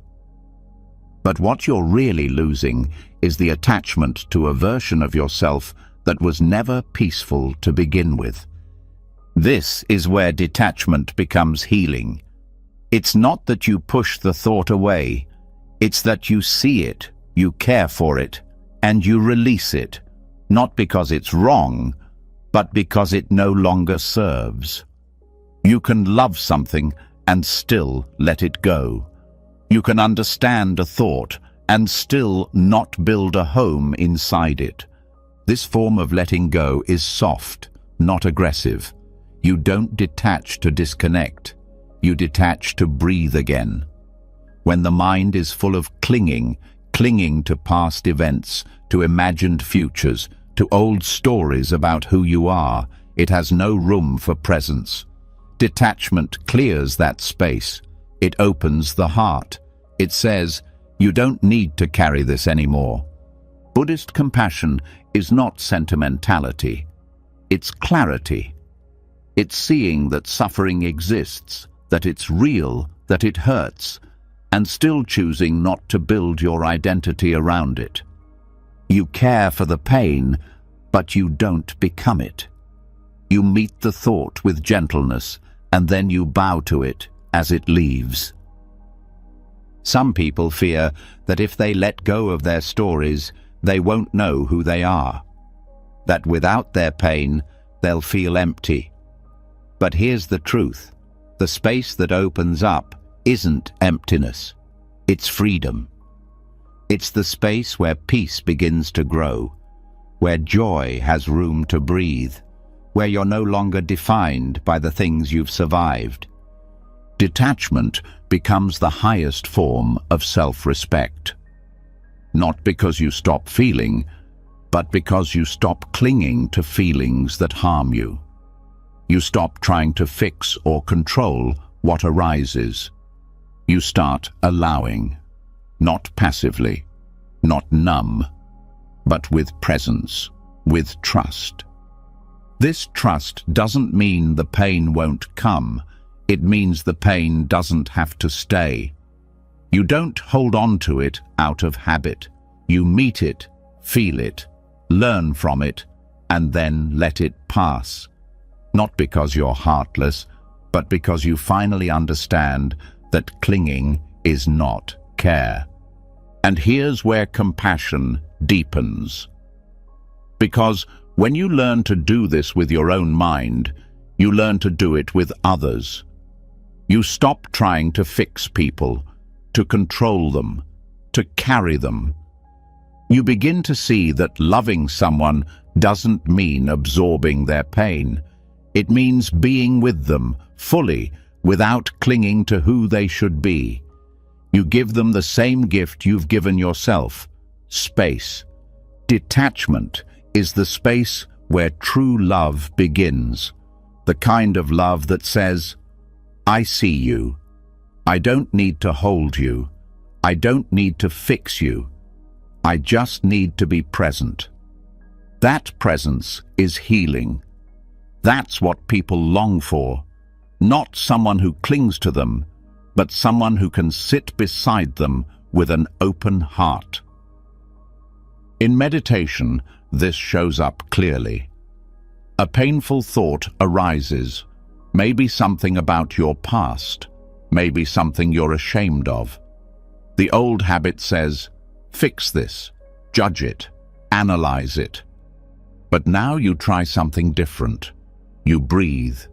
You notice the thought. You say, I see you, and you let it go, not with force, with grace. The mind might resist. It might say, but this is important. You can't just drop it. And you reply, I'm not dropping the truth. I'm dropping the suffering. Because the truth doesn't need to hurt. The truth just needs to be seen and allowed to move. This practice gets deeper with time. You start to notice how much you've been carrying, not just thoughts, but roles, expectations, fears, the need to be someone specific in order to feel safe. And with each breath, you loosen that grip. You say, I don't need to be this version anymore. And the pressure drops. Letting go becomes a habit, a new kind of strength. Not detachment in the cold sense, but a warm, steady release. You're still here. You still care. But you're no longer trapped in the mental loops that once defined your identity. Some people mistake detachment for isolation, but Buddhist detachment is intimate. It allows you to get closer to your experience than ever before, because now you're not afraid of what you find. You can meet grief, joy, anger, and longing without being overwhelmed. You can say hello and goodbye to each feeling without losing yourself in either. This also applies to your dreams, your hopes, your plans. You still move forward. You still want things, but you hold them lightly. You say, I care for this, but I don't need it to complete me. That's compassion. That's freedom.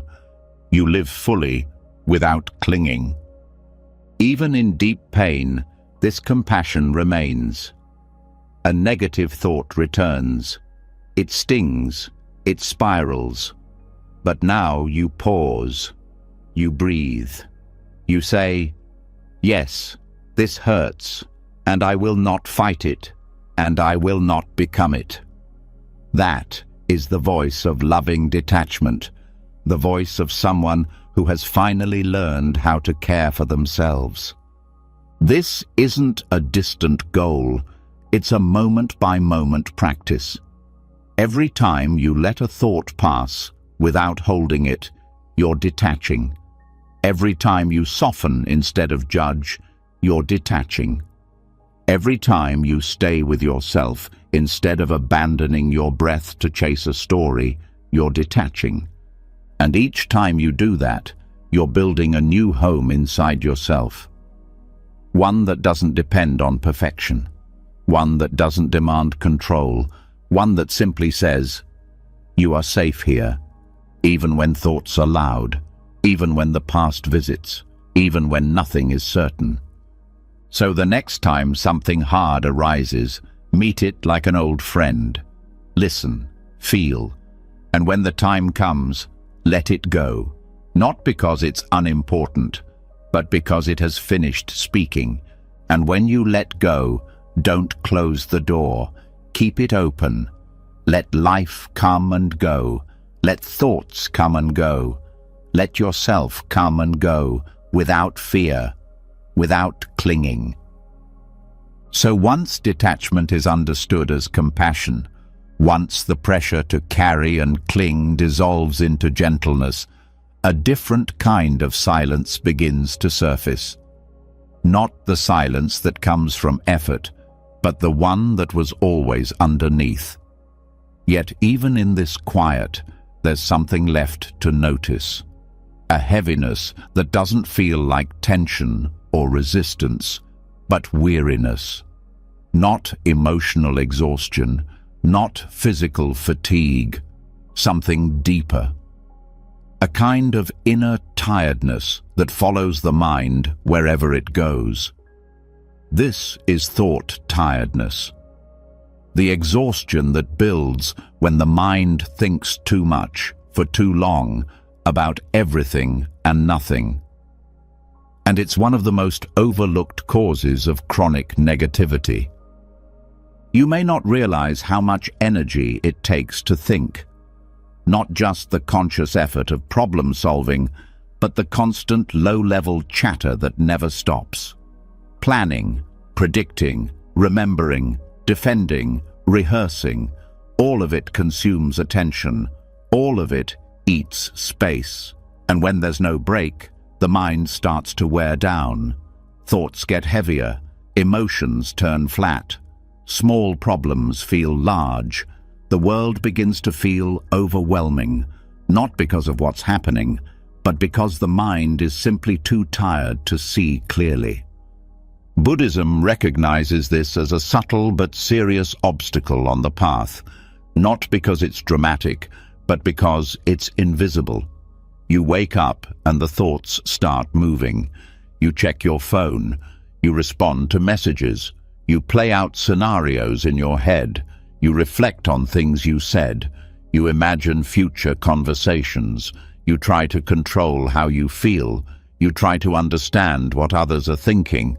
All of it seems normal, but beneath that surface, the mental engine is overheating, and once it does, clarity disappears. This isn't about intelligence, it's about noise. Even a wise mind collapses under too much thinking. That's why clarity is often found not in the next thought, but in the space between them. The quiet moments when the mind stops reaching and awareness is finally allowed to rest. Chronic overthinking doesn't always feel like chaos. Sometimes it just feels like low-level frustration, irritability, fog, a sense that nothing's quite right, even when nothing's obviously wrong. That's the signal. The brain isn't broken, it's overloaded, not because it's weak, but because it hasn't been given silence. And this is where Buddhist practice becomes medicine. Not through analysis, but through rest. Not sleep, not distraction, true rest. A kind of inner stillness that doesn't require entertainment, stimulation, or effort. The kind of rest that only happens when thinking stops being the default state of existence. Meditation offers this not as a luxury, but as a necessity. It's not just about calming the nervous system, it's about uncluttering the mental field. It's about letting the mind drop into quiet, not to avoid life, but to restore the strength to meet it. Because when the mind is always on, it never gets to recharge. And when it doesn't recharge, every thought starts sounding like a problem. This is why silence isn't just peaceful, it's essential. But it has to be real silence, not just the absence of noise, but the absence of grasping, a full stop. A return to stillness that doesn't need answers, doesn't chase understanding, doesn't fix anything, just breath, just presence. In the beginning, this can feel strange. You sit to rest, and the mind starts panicking. You're wasting time. You should be doing something. This is boring. But these are just the last echoes of momentum. If you stay, if you breathe through it, the noise begins to fall away. Not because you suppressed it, but because you finally stopped feeding it. Thought tiredness is not a flaw, it's a signal, a message from the body and mind saying, please stop holding everything. And when you listen, something beautiful happens. You don't just feel relaxed, you feel spacious. Thoughts lose their urgency. The mind remembers how to breathe. In this space, clarity returns, and with it, compassion. Because now you're no longer fighting yourself.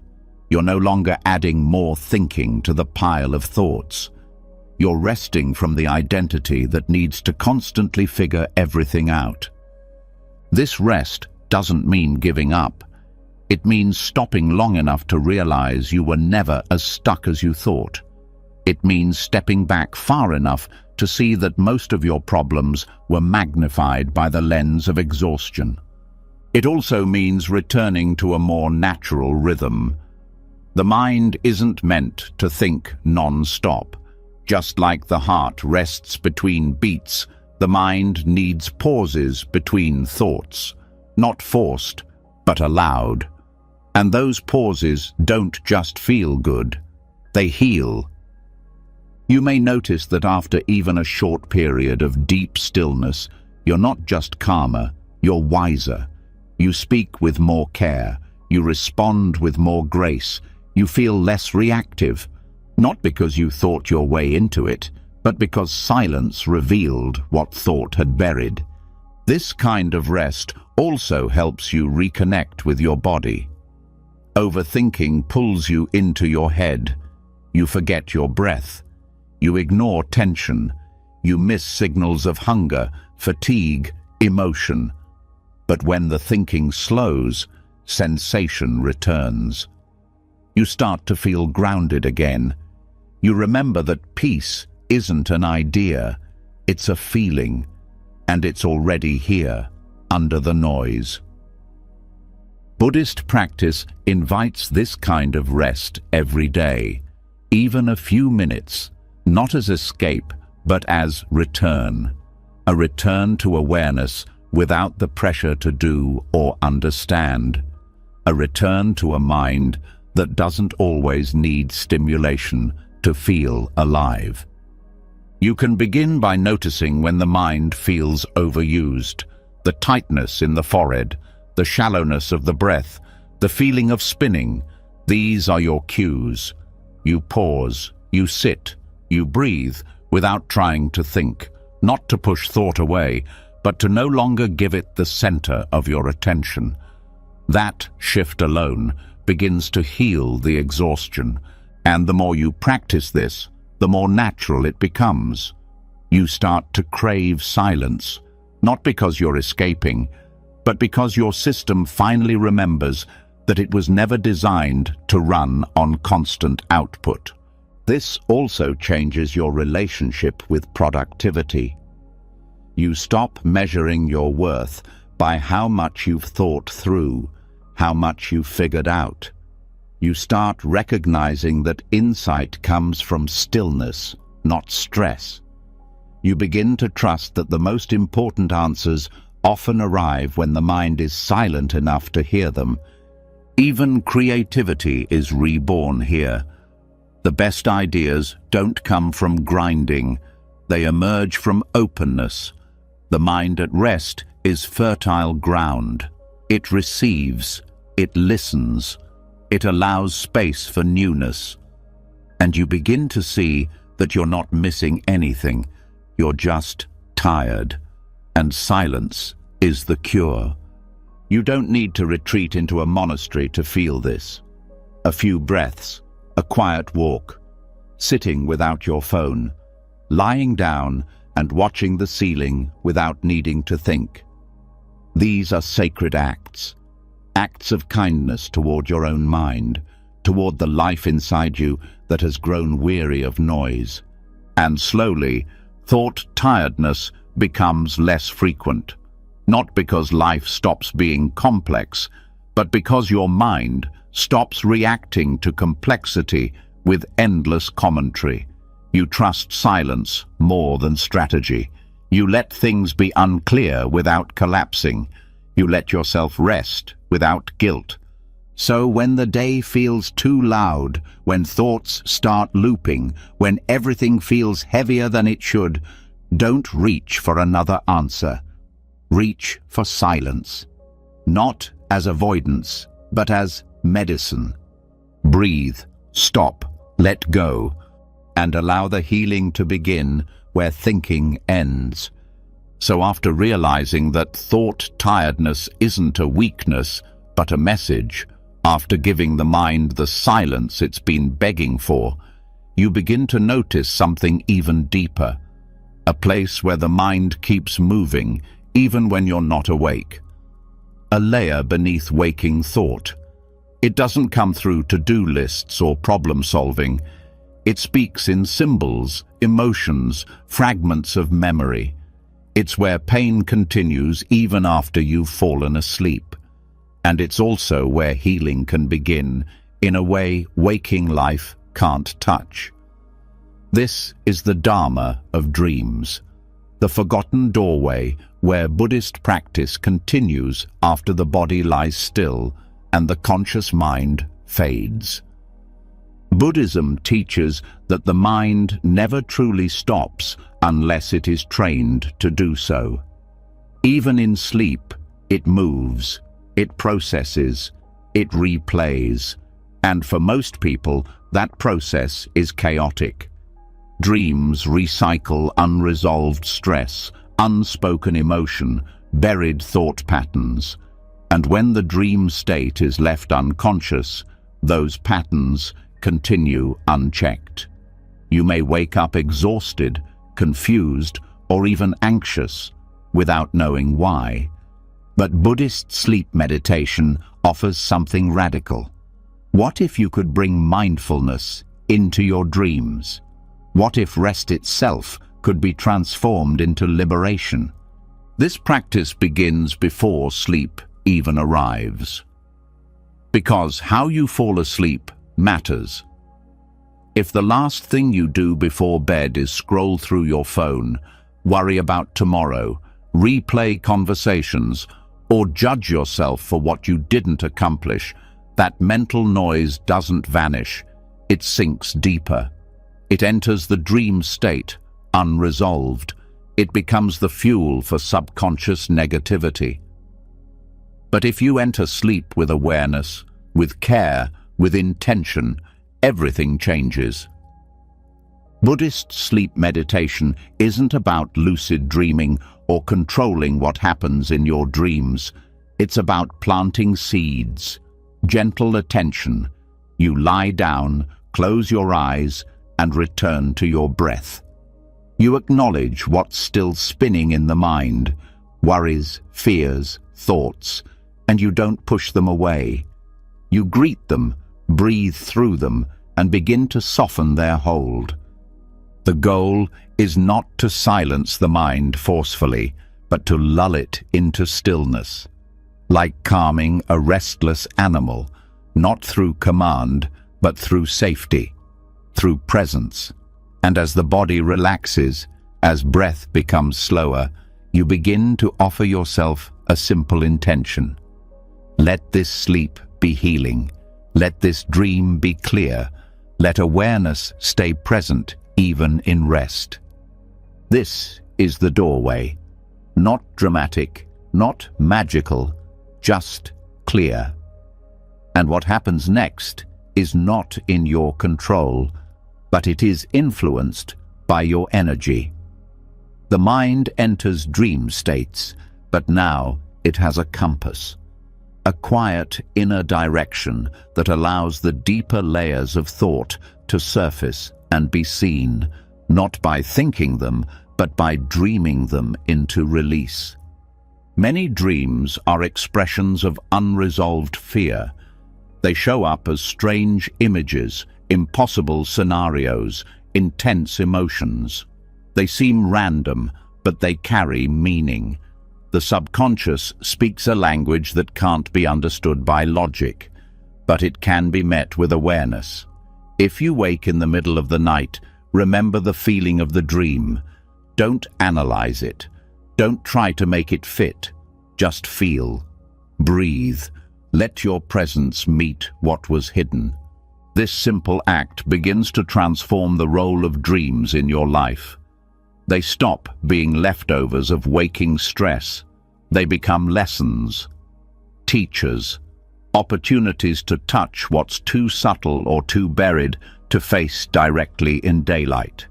And with sleep meditation as your tool, you train the mind to dissolve patterns during rest that would take years to unravel through talking and thinking. It's important to know that the subconscious doesn't resist healing, it just needs safety. Sleep is when the mind stops defending itself, when ego is quiet, when the stories fall away. And that is the perfect time to let compassion in, to allow peace to reach parts of you that thinking could never access. You may find, over time, that sleep becomes lighter, not in depth, but in quality. You wake not just rested, but clearer, more stable, less haunted.